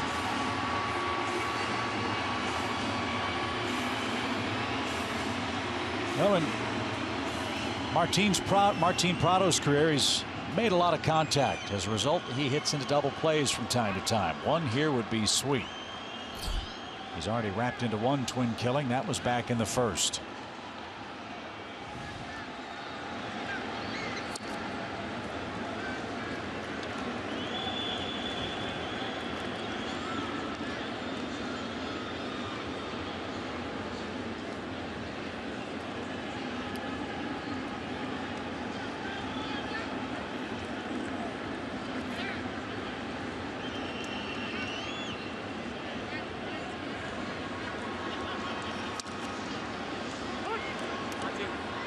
Good pitch. 1 ball, 1 strike. Martin Prado is a great example of a guy who had somewhat of a label on him when he first came to the big leagues as a guy who's going to be kind of the quintessential utility guy to play all around the infield, which he could still do, but that his bat was never going to be that much, just kind of a peen type hitter. He's anything but that. Really worked to make himself better. 1 ball, 2 strikes. Filled out, got stronger, and became a solid major league hitter.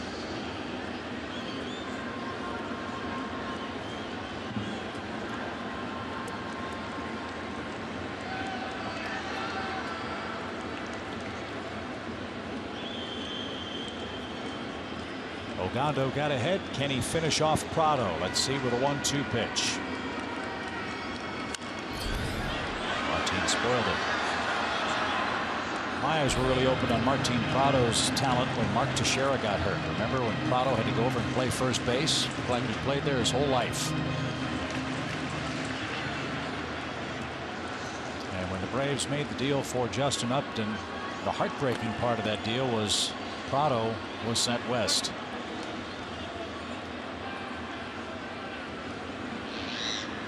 Another 1-2. Ground ball to short. There's 1. There's a low throw, and Freeman dug it out. Martin Prado makes a lot of contact. He hits into a lot of double plays, and none bigger than that one. We head to the 8th. It's a 3-2 Miami game.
And let's take a look at tonight's Toyota key play. That was a key one right there. Nice feed by Castro to get it started to Beckham, and a nice pick at first base after it looked like Stanton bumped into Beckham as he was throwing. Good job by Ogando. 2 good innings and 3 double plays turned by the Braves tonight. Tyler Flowers leads off against Phelps and takes a strike. You know, when I mentioned that these guys in the bullpen for the Marlins at present are kind of like a slew of long relievers. For the most part, that's the way it was a long time ago. But you think about teams that, like during the Yankees during the heyday of the 60s, let's say, they had a team of great starters, and most of the guys in the bullpen were guys who weren't good enough to start. So they were in the bullpen kind of like on standby all the time. Then the arrival of guys like Luis Arroyo, Elroy Face for the Pirates back in the early 60s that were kind of specialists at the end of the game. That's kind of what set the stage for closers and guys who were specialists. These days, I think you mentioned a guy in Washington the other day who had made 1 start in his whole minor league career. He was groomed to be a reliever his whole life. Yeah, that never used to happen 30, 40 years ago. As that one shot over Gordon's head, Tyler Flowers with a leadoff hit, his first of the game, and the tying runs aboard for Atlanta against Phelps in a 3-2 game. Wonderful to see Malik Smith here as a pinch runner. Nice job by Tyler to stay with that breaking ball. Might have been a cutter.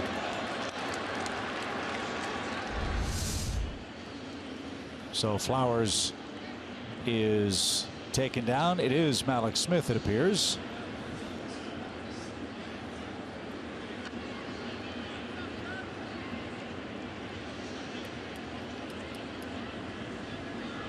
And Drew Stubbs, the batter.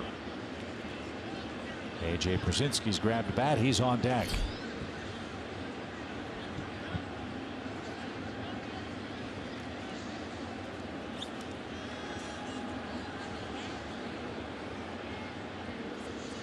Braves trying to give the Marlins a taste of their own medicine. They've got speedy D. Gordon.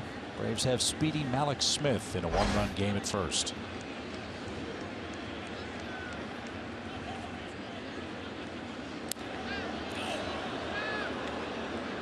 Now, were you saying Speed D. Gordon? I really didn't think of it. So, Speedy D. Speedy D. Gordon. Okay. Right.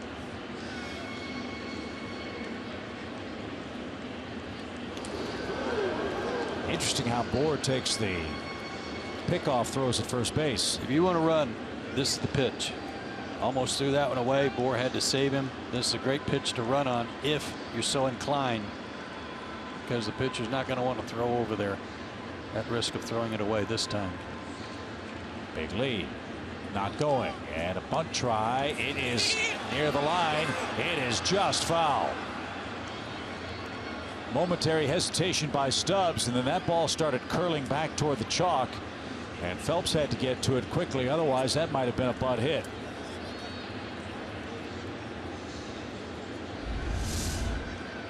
Right on the chalk. Looked like it was actually kind of rolling back to fair territory. A quick grab there by Phelps.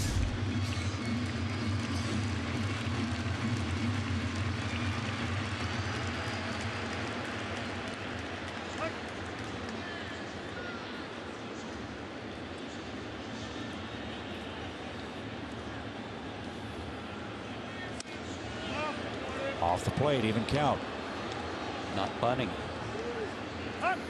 Must have missed a sign. Bo Porter will have a chat with him. New player. A reminder on the signs.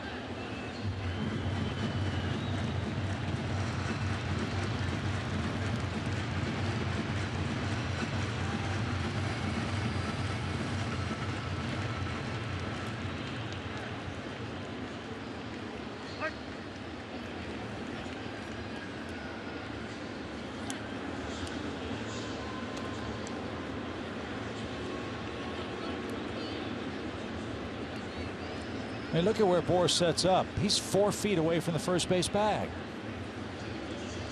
The Mets were the first team I saw do that, and in some ways that's a foul ball.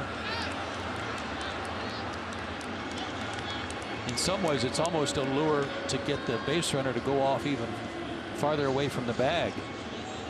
Kind of look at the first baseman, you think you can get some more space, and all of a sudden, before you know it, you get picked off.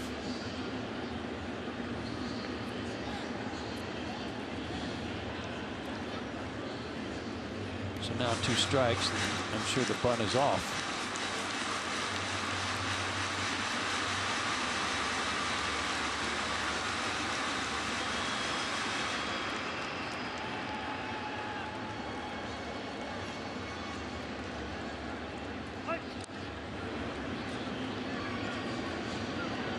One and 2. Now it's even.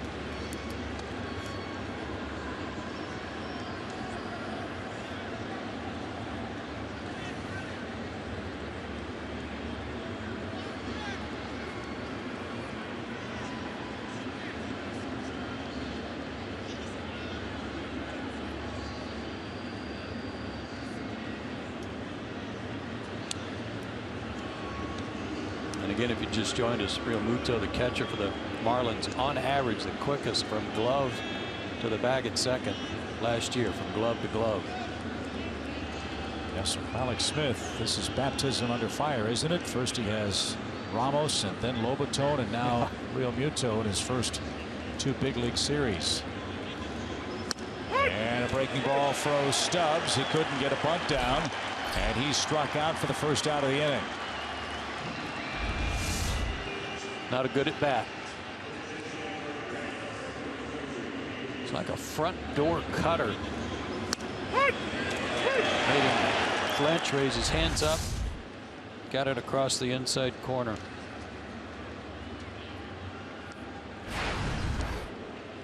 AJ had his first multi-hit game on Thursday. Drove in a couple of runs on Monday against the Nationals. Let's see if he can chase Alex Smith around. Well, one of the nice things here is that he's going to stay in the game. He's the only other catcher the Braves have. So if Malix does try to steal, gets thrown out, AJ will lead off the next inning because he's going to stay in there. A lot of times with a pinch hitter, especially for the pitcher, if he gets thrown out, then all of a sudden you've lost that pinch hitter. Braves going to the next inning. Braves carry 2 catchers, so yeah, AJ is going to stay in. And another encouraging stat for you: of all the active players, AJ Pierzynski has the highest career batting mark in this ballpark. It is only 24 at bats, but he has 8 hits, including a homer here in Miami. Hit a home run to win a game here last year early. Runner goes, pitch a ball, throw to second, short hops, and Smith got in under the tag.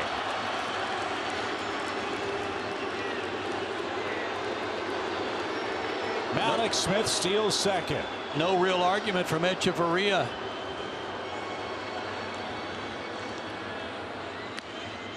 Great pitch to throw on, almost like a pitch out, but it was a short hop. And the tag's on the back of the arm, and got in there first.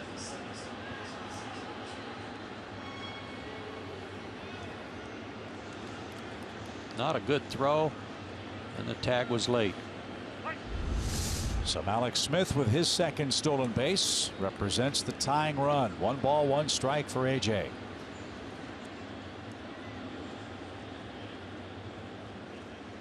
The inning started with a Tyler Flowers hit. Alex pinch ran. Stubbs struck out. Now AJ hits.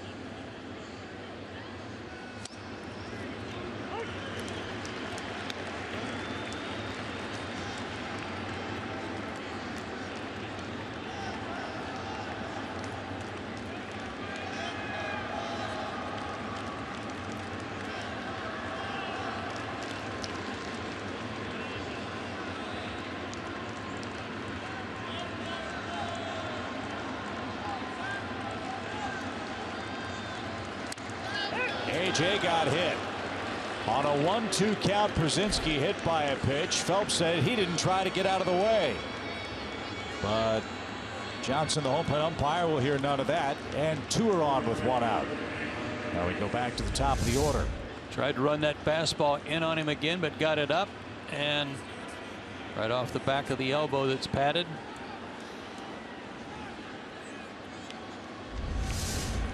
Veteran presence. So AJ represents the go-ahead run. And Nick Markakis is the hitter. Marlins have Chris Narveson loosening in their bullpen. No sign of him.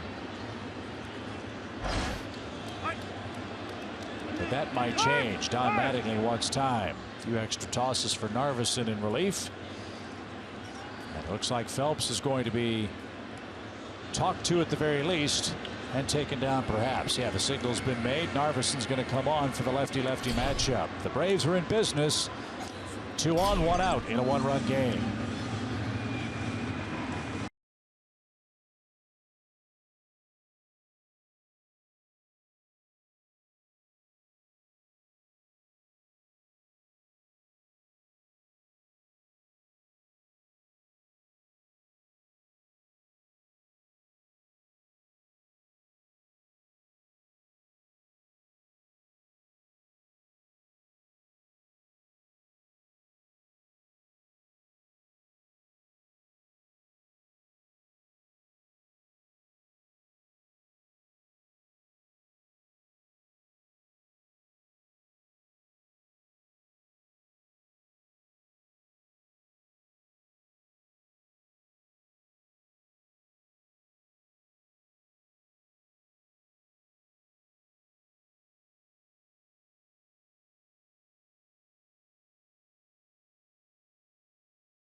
Miami returns tomorrow night with another Eastern battle between the Braves and Marlins that you can only see on FS1. It all starts tomorrow at 7 Eastern on FS1 or watch it live on Fox Sports Go.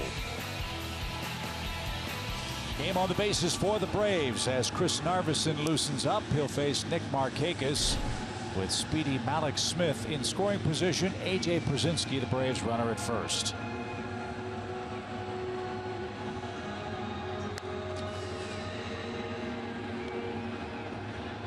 Narveson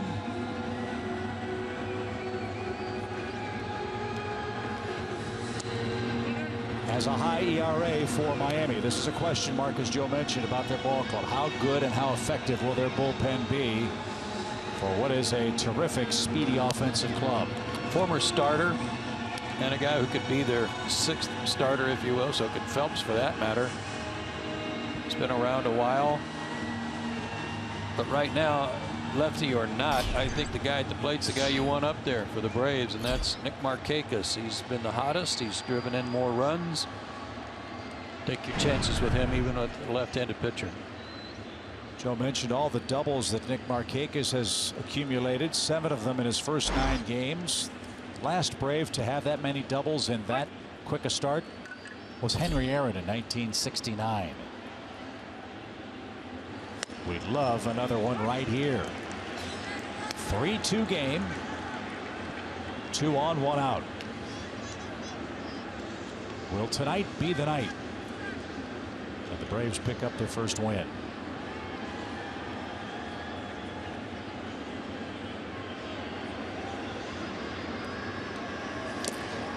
Nice stop.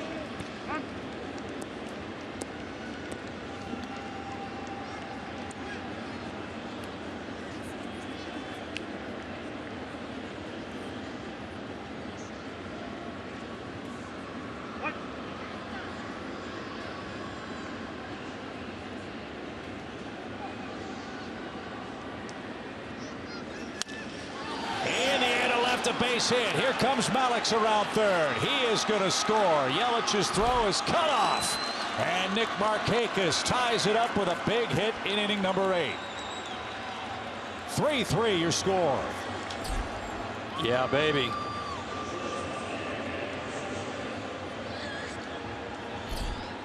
Stolen base.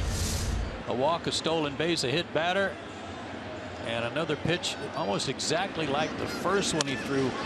Nick might have been looking middle of the plate away and just flipped it out to left field. No chance for Yelich.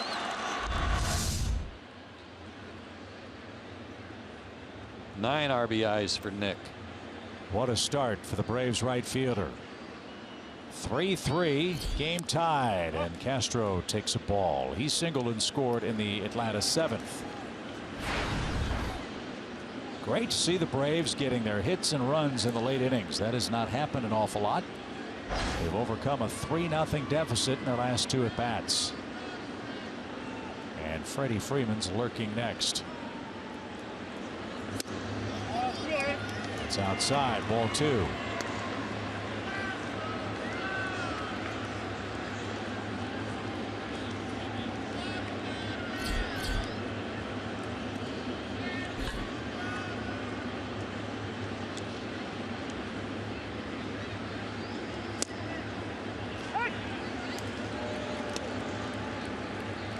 Got a runner at second base that you can't pinch run for.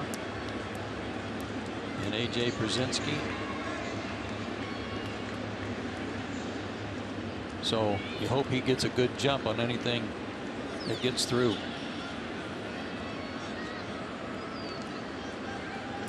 Narveson got to the big leagues for the first time in 2006 with the Cardinals, then pitched 4.5 years with the Brewers. This one popped into right center field. Stanton is there. Ozuna's there and makes the catch. And he has a very strong arm and shoulder. So Castro tried to split a gap in right center. Pops out for the second out. And it's a lefty-lefty matchup. Narveson versus Freeman. The way he pitched Markakis would lead you to believe he's going to stay with that same type of approach to Freddie Freeman. Trying to run the ball middle of the plate away. And if that's the case, and if Freddie has a book on him, he might be able to deliver the go-ahead run by going the other way this time. Remember, he pulled the ball last time up.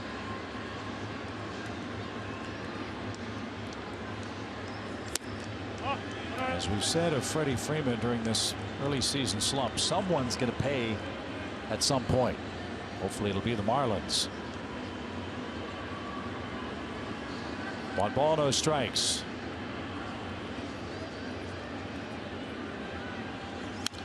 And he had a good rip.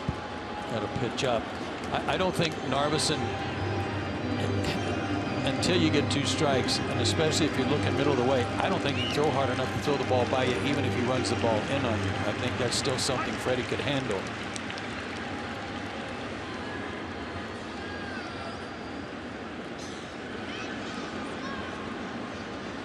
Coming in. And Freeman got hit.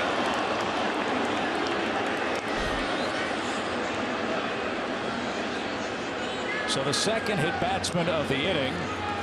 And Don Mattingly will climb the steps yet again and call on his bullpen yet again. He didn't want to make a mistake inside. He really didn't want to go in there. So he wanted to bury that fastball really inside off the plate just to keep Freddie honest, and he let it get away from him. So the Braves have a great chance, albeit with 2 outs. Bases loaded, game tied now, 3 apiece.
follow the Braves and Marlins in Miami. Atlanta's come back from a 3-0 deficit late to tie it up. They've got the bases loaded with 2 outs in the 8th. Fans, don't forget, April 23rd, the Mets are in town. It'll be Skip and Pete bobblehead night. Don't want to miss it.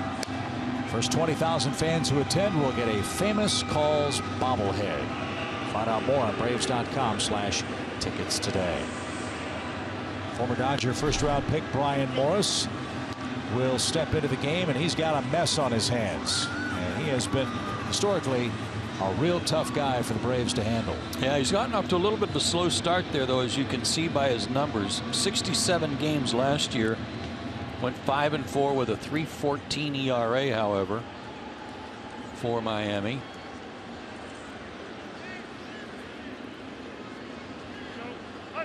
Also pitched in the big leagues for the Pirates. So Adonis Garcia with the bases loaded. We know he can hit a fastball. And they start him with a breaking ball that missed. Their relievers have not done a good job of getting ahead in the count. And the run they gave up in the 8th inning continues that winless streak for both the Marlins and Braves starting pitchers. No victory possible for Chen, who pitched great tonight. 1-0 count. Swing, line drive, base hit. That'll score a run. Here comes Markakis around third. He's going to score, and the Braves have taken the lead.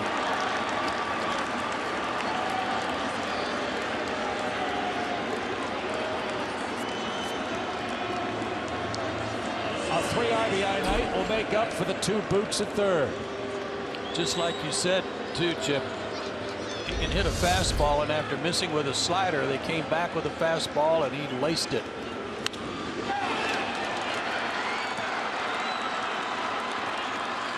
No play at the plate.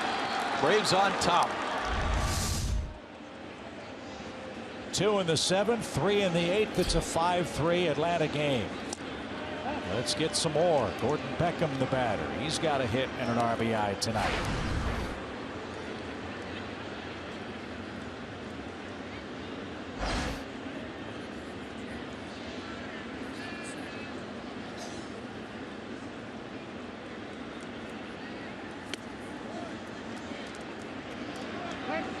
Said during our opening comments, everybody's wearing number 42, but the number the Braves want is 1. Well, they've got a great shot now, a 5-3 lead. They need to get 6 outs.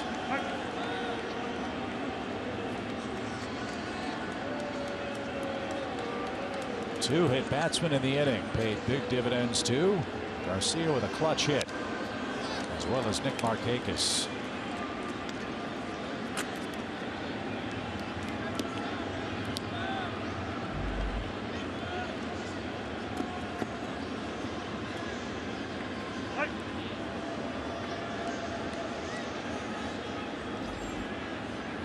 Two balls, 1 strike.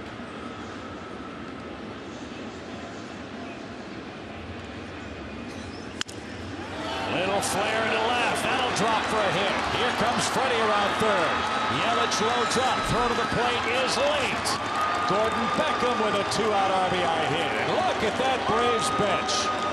They are fired up. 6-3.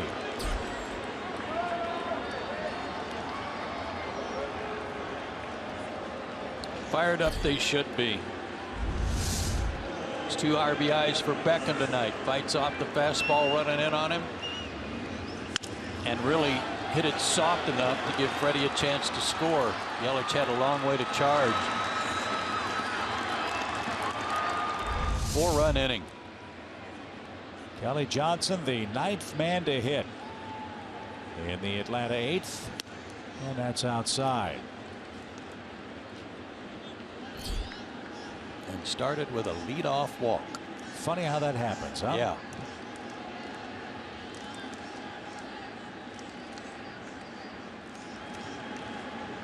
One ball, no strikes. Ground ball foul past Terry Pendleton. It's 1-1.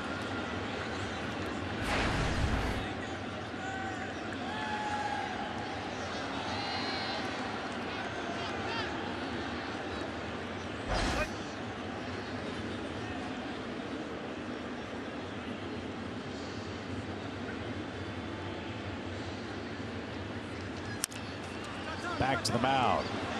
And the throw to first is in time. But what an inning for Atlanta. 4-run score, 4 hits, 2 hit batsmen, and the Boo Birds are out in South Florida.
Sunday NASCAR Sprint Cup racing heads to Bristol starting at 12:30 Eastern, only on Fox, or watch it live on Fox Sports Go.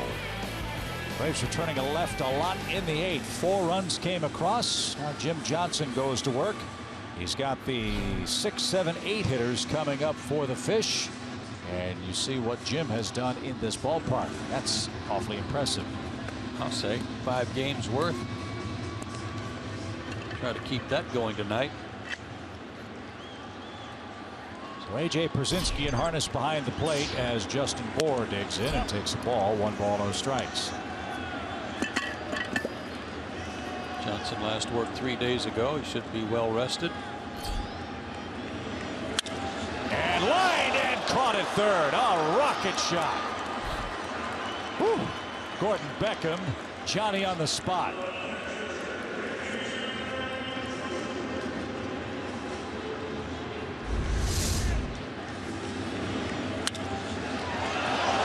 Gordon's had a good night at the plate and defensively.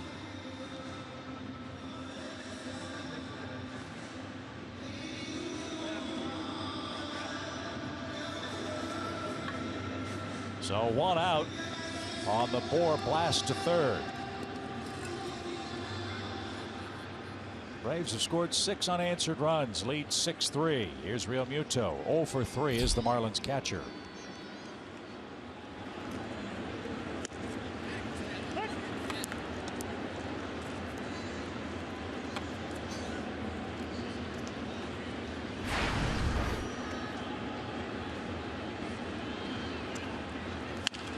To short. 2 down. 1, 2, 3 and out with no frills or thrills would be nice. Yeah, don't need any excitement. Yeah. And here's Echeverria. He's reached on a walk. He's 0 for 2 in his other trips.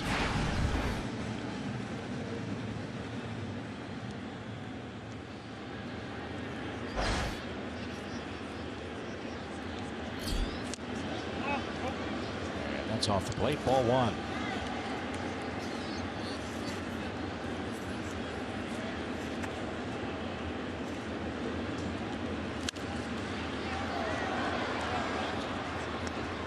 He's coming firing strikes.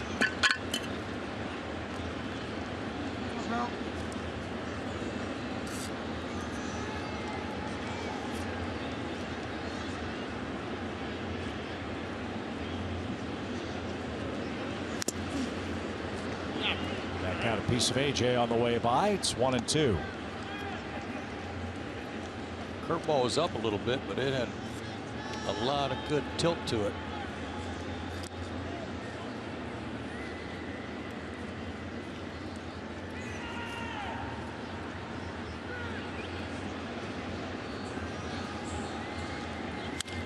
And a base hit on a 2-strike pitch.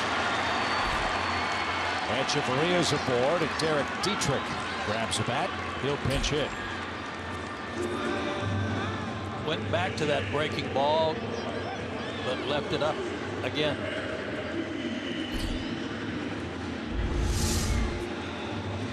Wanted to bounce this one. Didn't.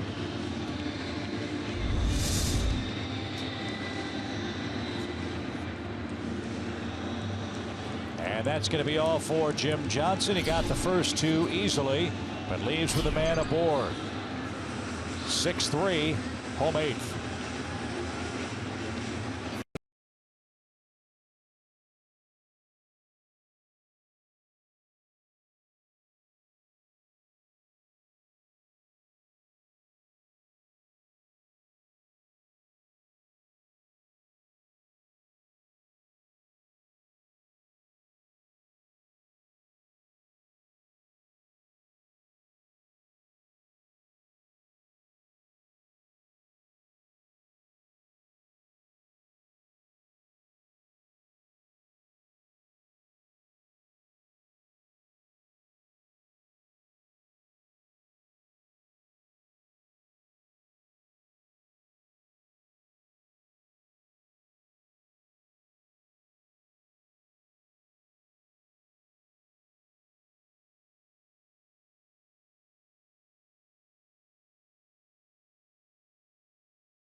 Braves play over on Fox Sports South. Join us as they take on the Marlins in the series wrap-up.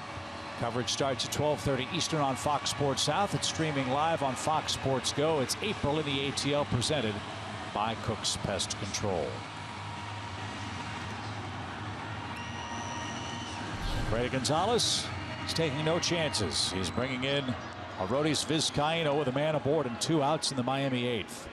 And he's pitched outstanding. He was in 2 games in Washington. Should be sharp, ready to go. 2 for 2 in saves against the Marlins in his career. And Derek Dietrich, infielder by trade, takes a ball low. 3 RBIs on 4 hits for Derek Dietrich so far.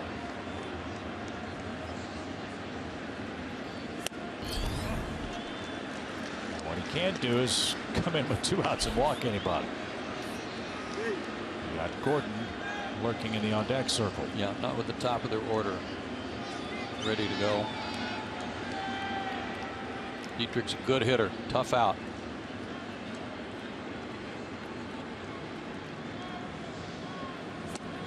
And 3 straight have missed.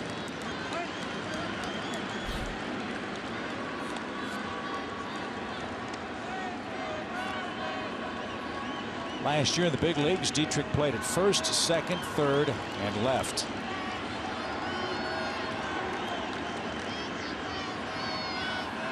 Had a 2-homer game against the Reds in June.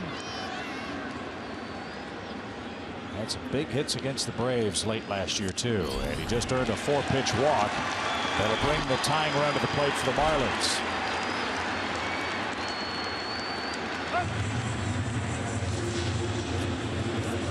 We've been talking about how Arodys Vizcaíno has pitched so well, had a great spring, and how the Braves just can't get to him. Through the first 9 games, he got some work in, but it was in certainly in non-save situations. And now here we are. Hopefully that walk is the only problem he'll have. Gordon a tough out. He has singled and scored tonight. 2 on, 2 away for the Fish in the 8th. And a breaking ball in for a strike. Good call by AJ.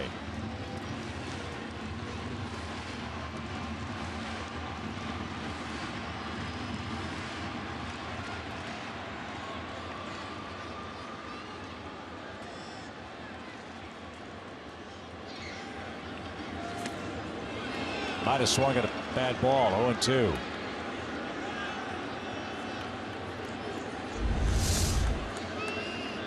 Get over breaking ball for strike 1, and then a back foot breaker got him over the top of it. Now you don't have to throw him a strike.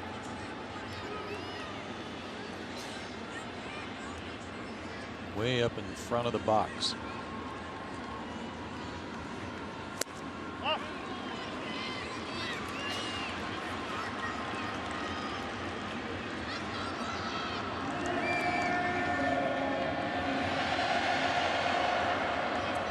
Good thing with Gordon up there and his speed is that the Braves have a force play at first, second, or third if somebody has to backhand the ball or they don't think they can make a play at first. Nice stop.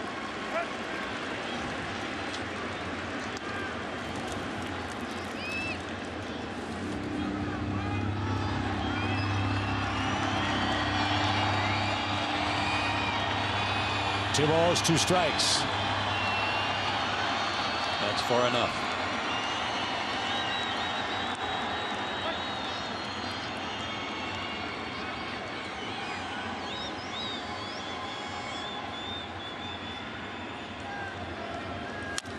A little roller. That's a tough play. Vizcaino's got it. Too late. Infield hit for D. Gordon loads him up.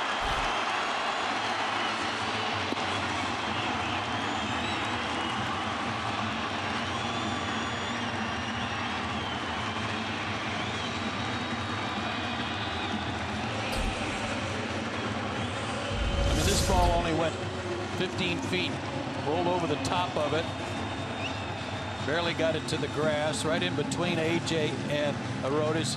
And for Vizcaino, smart play. He had no play at first base, no sense running the risk of throwing it away. But he's got a right-handed hitter up there now, albeit a tough one. And certainly, as we've been saying, a guy who can hit a fastball, he has a lot of trouble with the curve. The inning set up by the 4-pitch walk to Dietrich. After Echeverria singled against Jim Johnson. Now Gordon an infield hit sets it up for Marcell Ozuna, who's got a 3-for-4 night working tonight.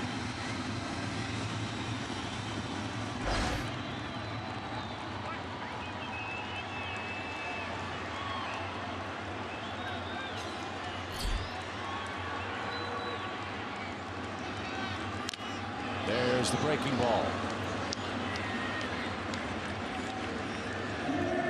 And getting ahead of him. Huge. Right here with him loaded.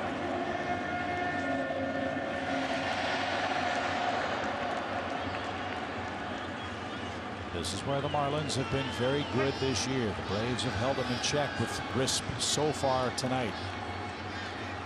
And Vizcaino pitch out of this mess in the 8th. He's a strike away from doing just that. Well, he went after him with a fastball, but he put it in a good spot. It didn't appear to be a strike. It was down in the zone. And when Ozuna sees a fastball, he's hacking.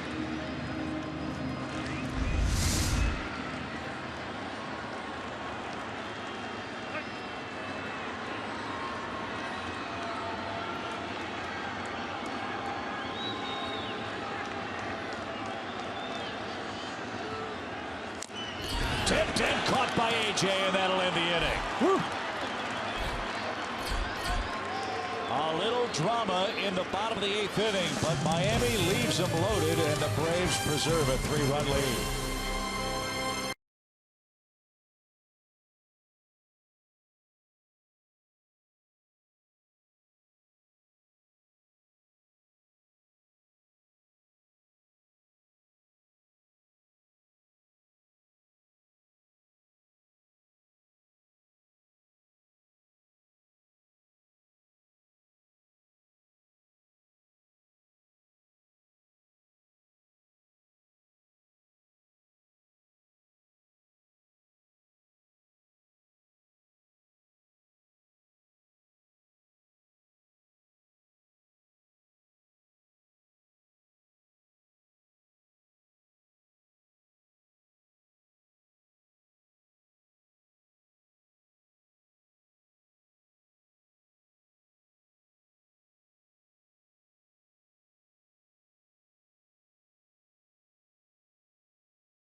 9th inning was a great inning for the Braves. A lot of clutch hitting.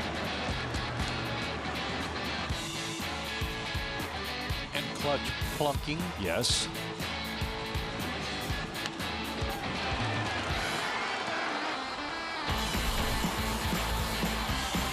Adonis Garcia with a 2-run scoring hit. Beckham followed with another run-scoring single. And the Braves scored 4 off the Miami bullpen. As you see our game summary, the Braves head to the 9th inning with a 3-run lead. Yeah, and I shortchanged Tyler Flowers. I said the inning started with a walk, started with his base hit to right field in the 8th inning. And now Craig Breslow will come on in the 9th for the Fish. And he's got the bottom part of the lineup card coming up. Alex Smith will dig in. 4 outings. He's given up a hit, at least a hit in every outing. Popped up into shallow right. Stanton gets there, and Alex Smith is retired for out number 1. Looking ahead to the bottom of the 9th inning, the Marlins will have Yelich, Stanton, and Prado coming up.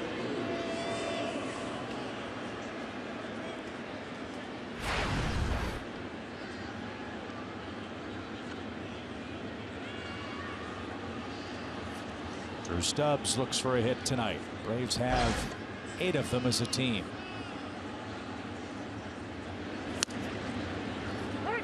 He's a strike.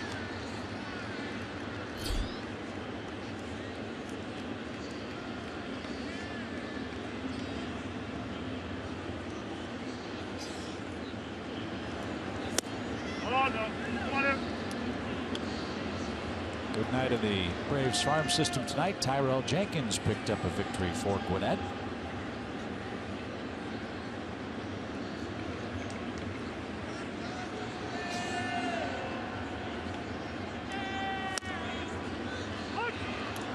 That's in for a strike.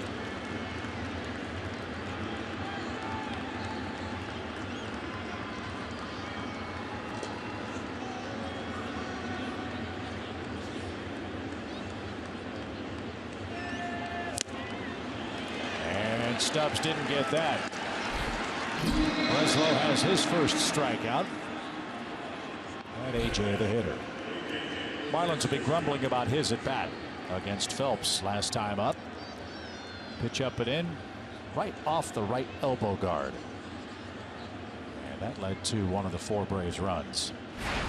He can't help it if he's slow reacting, can you? I mean, he was right off the bench, so really wasn't into the game yet.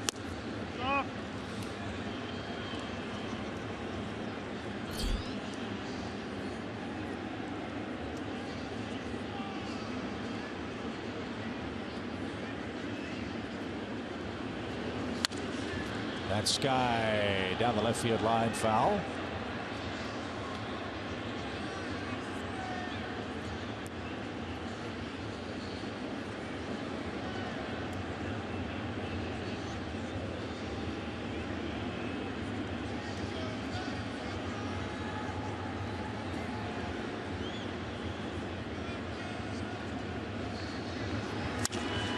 To second. D. Gordon vacuums that up. And here we go to the bottom of the 9th inning. The Braves are 3 outs away from their first win. Heart of the order up to the Fish. 6-3 your score.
tonight by getting your child signed up to attend the Atlanta Braves baseball camp. It's the ultimate major league experience for boys and girls of all abilities aged 5 through 13. Braves baseball camps offer 1-week sessions all around the metro Atlanta area. Go to braves.com/camps today. A couple of things in this ball game. Looking back at the first inning, the Marlins already had a run in. Braves got a double play behind Williams-Perez. Third inning, they had a run in. They got a double play, turned behind Williams-Perez, and it had left the bases loaded. Seventh inning, first and second, one out. Prado up there, another double play. 3 of them tonight that have really helped cut into any rallies the Fish have had.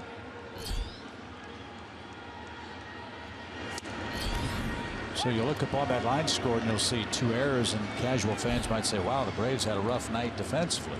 They had 2 plays in a row that were a little rough, but other than that, glove work's been terrific. Beckham with a nice catch a little while ago at third.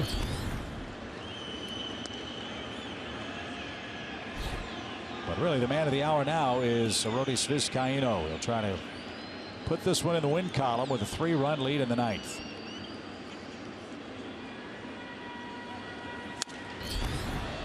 Yelich was late. A ball and 2 strikes. 96.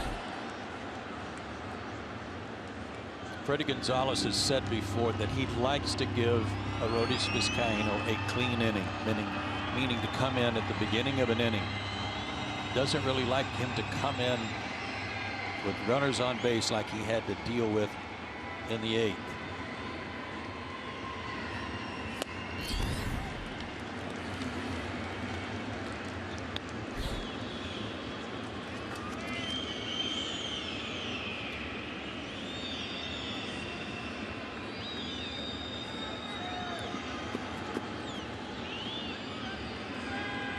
Two balls, 2 strikes. And a hot shot under the glove of Beckham at third. And Yelich is aboard to start the Marlins' 9th.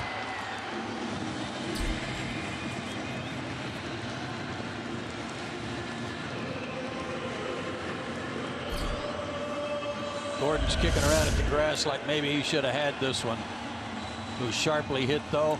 Just didn't get the glove down in time. Would have been a terrific play.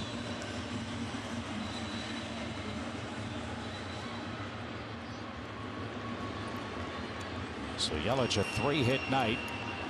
It brings up Giancarlo Stanton. He's 1 for 3 with an RBI single and a walk.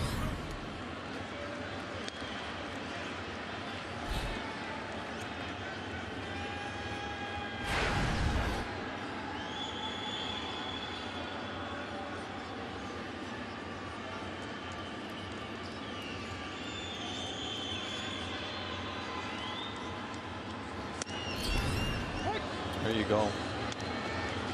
The best Stanton can do is make it 6-5.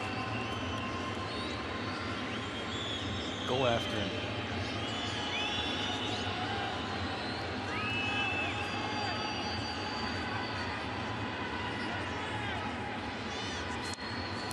Swing and a miss.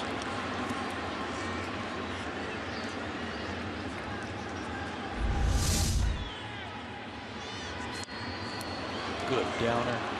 Breaking ball. It's hard.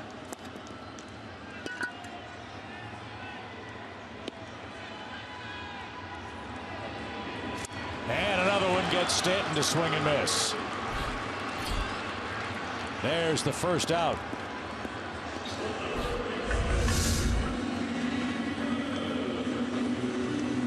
Vizcaíno's tough. He is a good arm.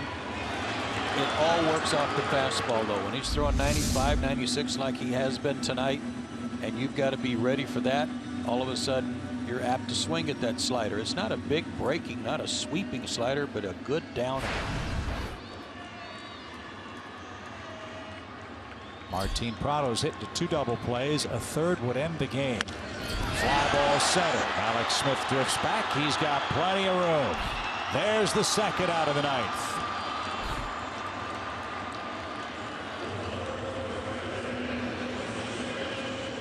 And all that stands between the Braves and their first win is Justin Bour, the Marlins first baseman.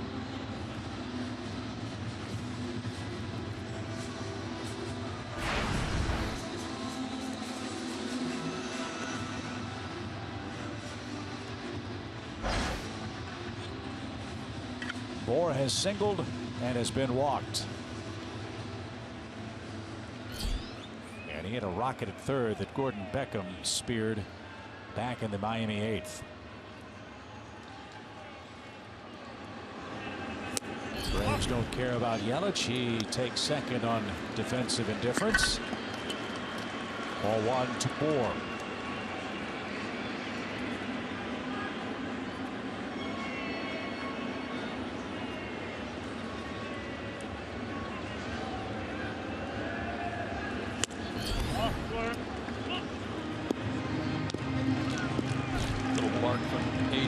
Say, yeah, don't get cute with this guy. I don't want to bring the Tiger onto the plate again. Basically signaling here, right to me.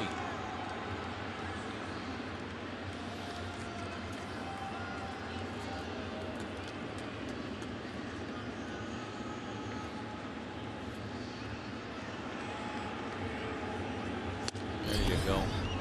That couldn't be more in the middle, could it? Look at Fox tracks.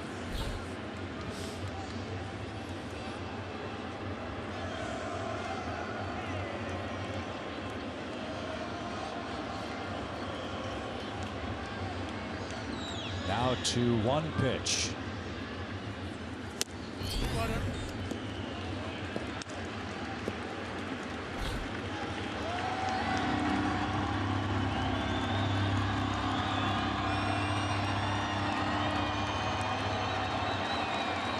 Like Stanton before him, all Bour can do is make it a 2-run game. A 1-run game, I should say, if he hits one out. Don't want him aboard with Real Muto on deck. And that's exactly what's going to happen. A 2-out walk. Second walk for Vizcaíno tonight. That was aiming it a little bit. He was just trying to be too fine.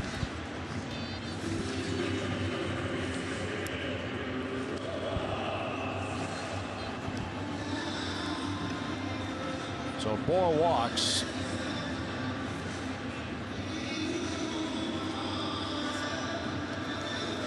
And the Marlins will go to their bench for a pinch runner.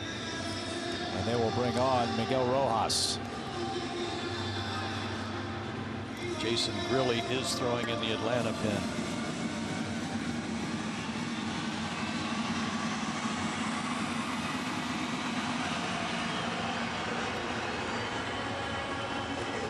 And Arbuckle Jenkins, our stat man, tells us that the career high in pitches for Vizcaíno is 29. He's at 27 now. Remember, he had to come on in the 8th inning and face 3 hitters with 2 outs. So here's Real Muto, 0 for 4. Let's end the game. 6-3 Atlanta, 2 outs.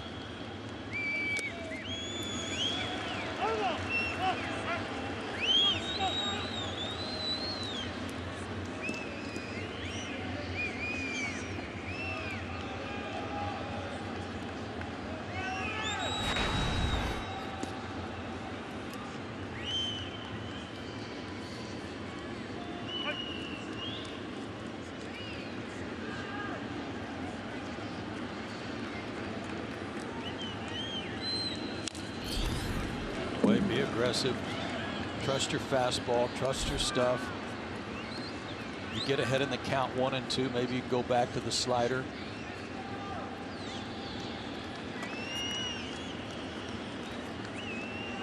We made a real good pitch to Ozuna last inning. Down, actually below the zone for the fastball.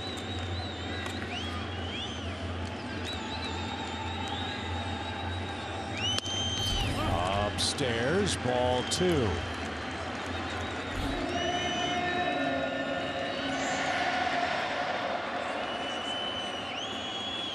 It said the 27th out is the toughest to get. It's been tough in tonight's 9th. 2 balls and a strike. It's snapped off, and we're a strike away. Get over breaking ball. Didn't try to throw it too hard.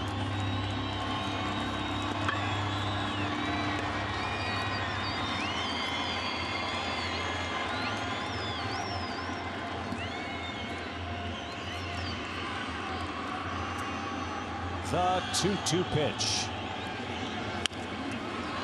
Popped up. Long run Freddie. Still going. Streaking down the line. Can't get there. It bounces off the top of the fence.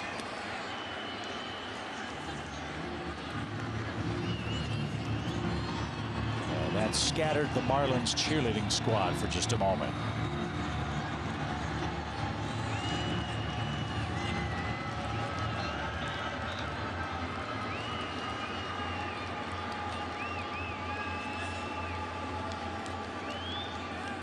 Fastball. I would stay with the fastball. I wouldn't risk going 3-2 and having to groove one. Just get after him.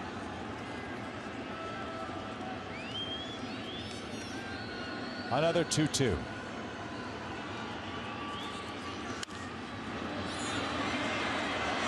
Slider. Catcher spoiled it.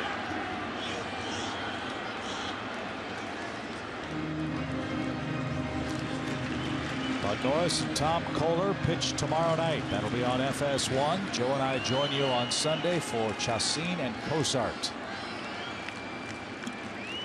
Braves are a strike away from their first win.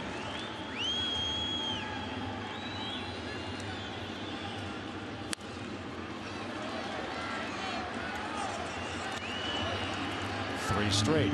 What a battle here by Realmuto.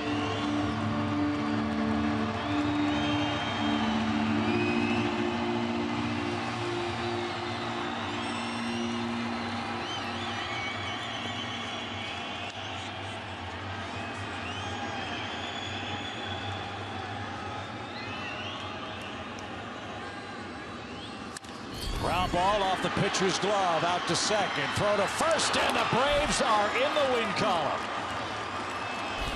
Vizcaíno gets it done in the ninth inning. The Braves score 6 unanswered runs and come back late from a 3-0 deficit. And look at A.J. Przinsky. The Braves now the last National League team to win a game. 6-3 the final, and a nice way to start the weekend here in South Florida. And a great come from behind way to do it too. Plenty to talk about. We'll put a nice happy recap on it for you right after this.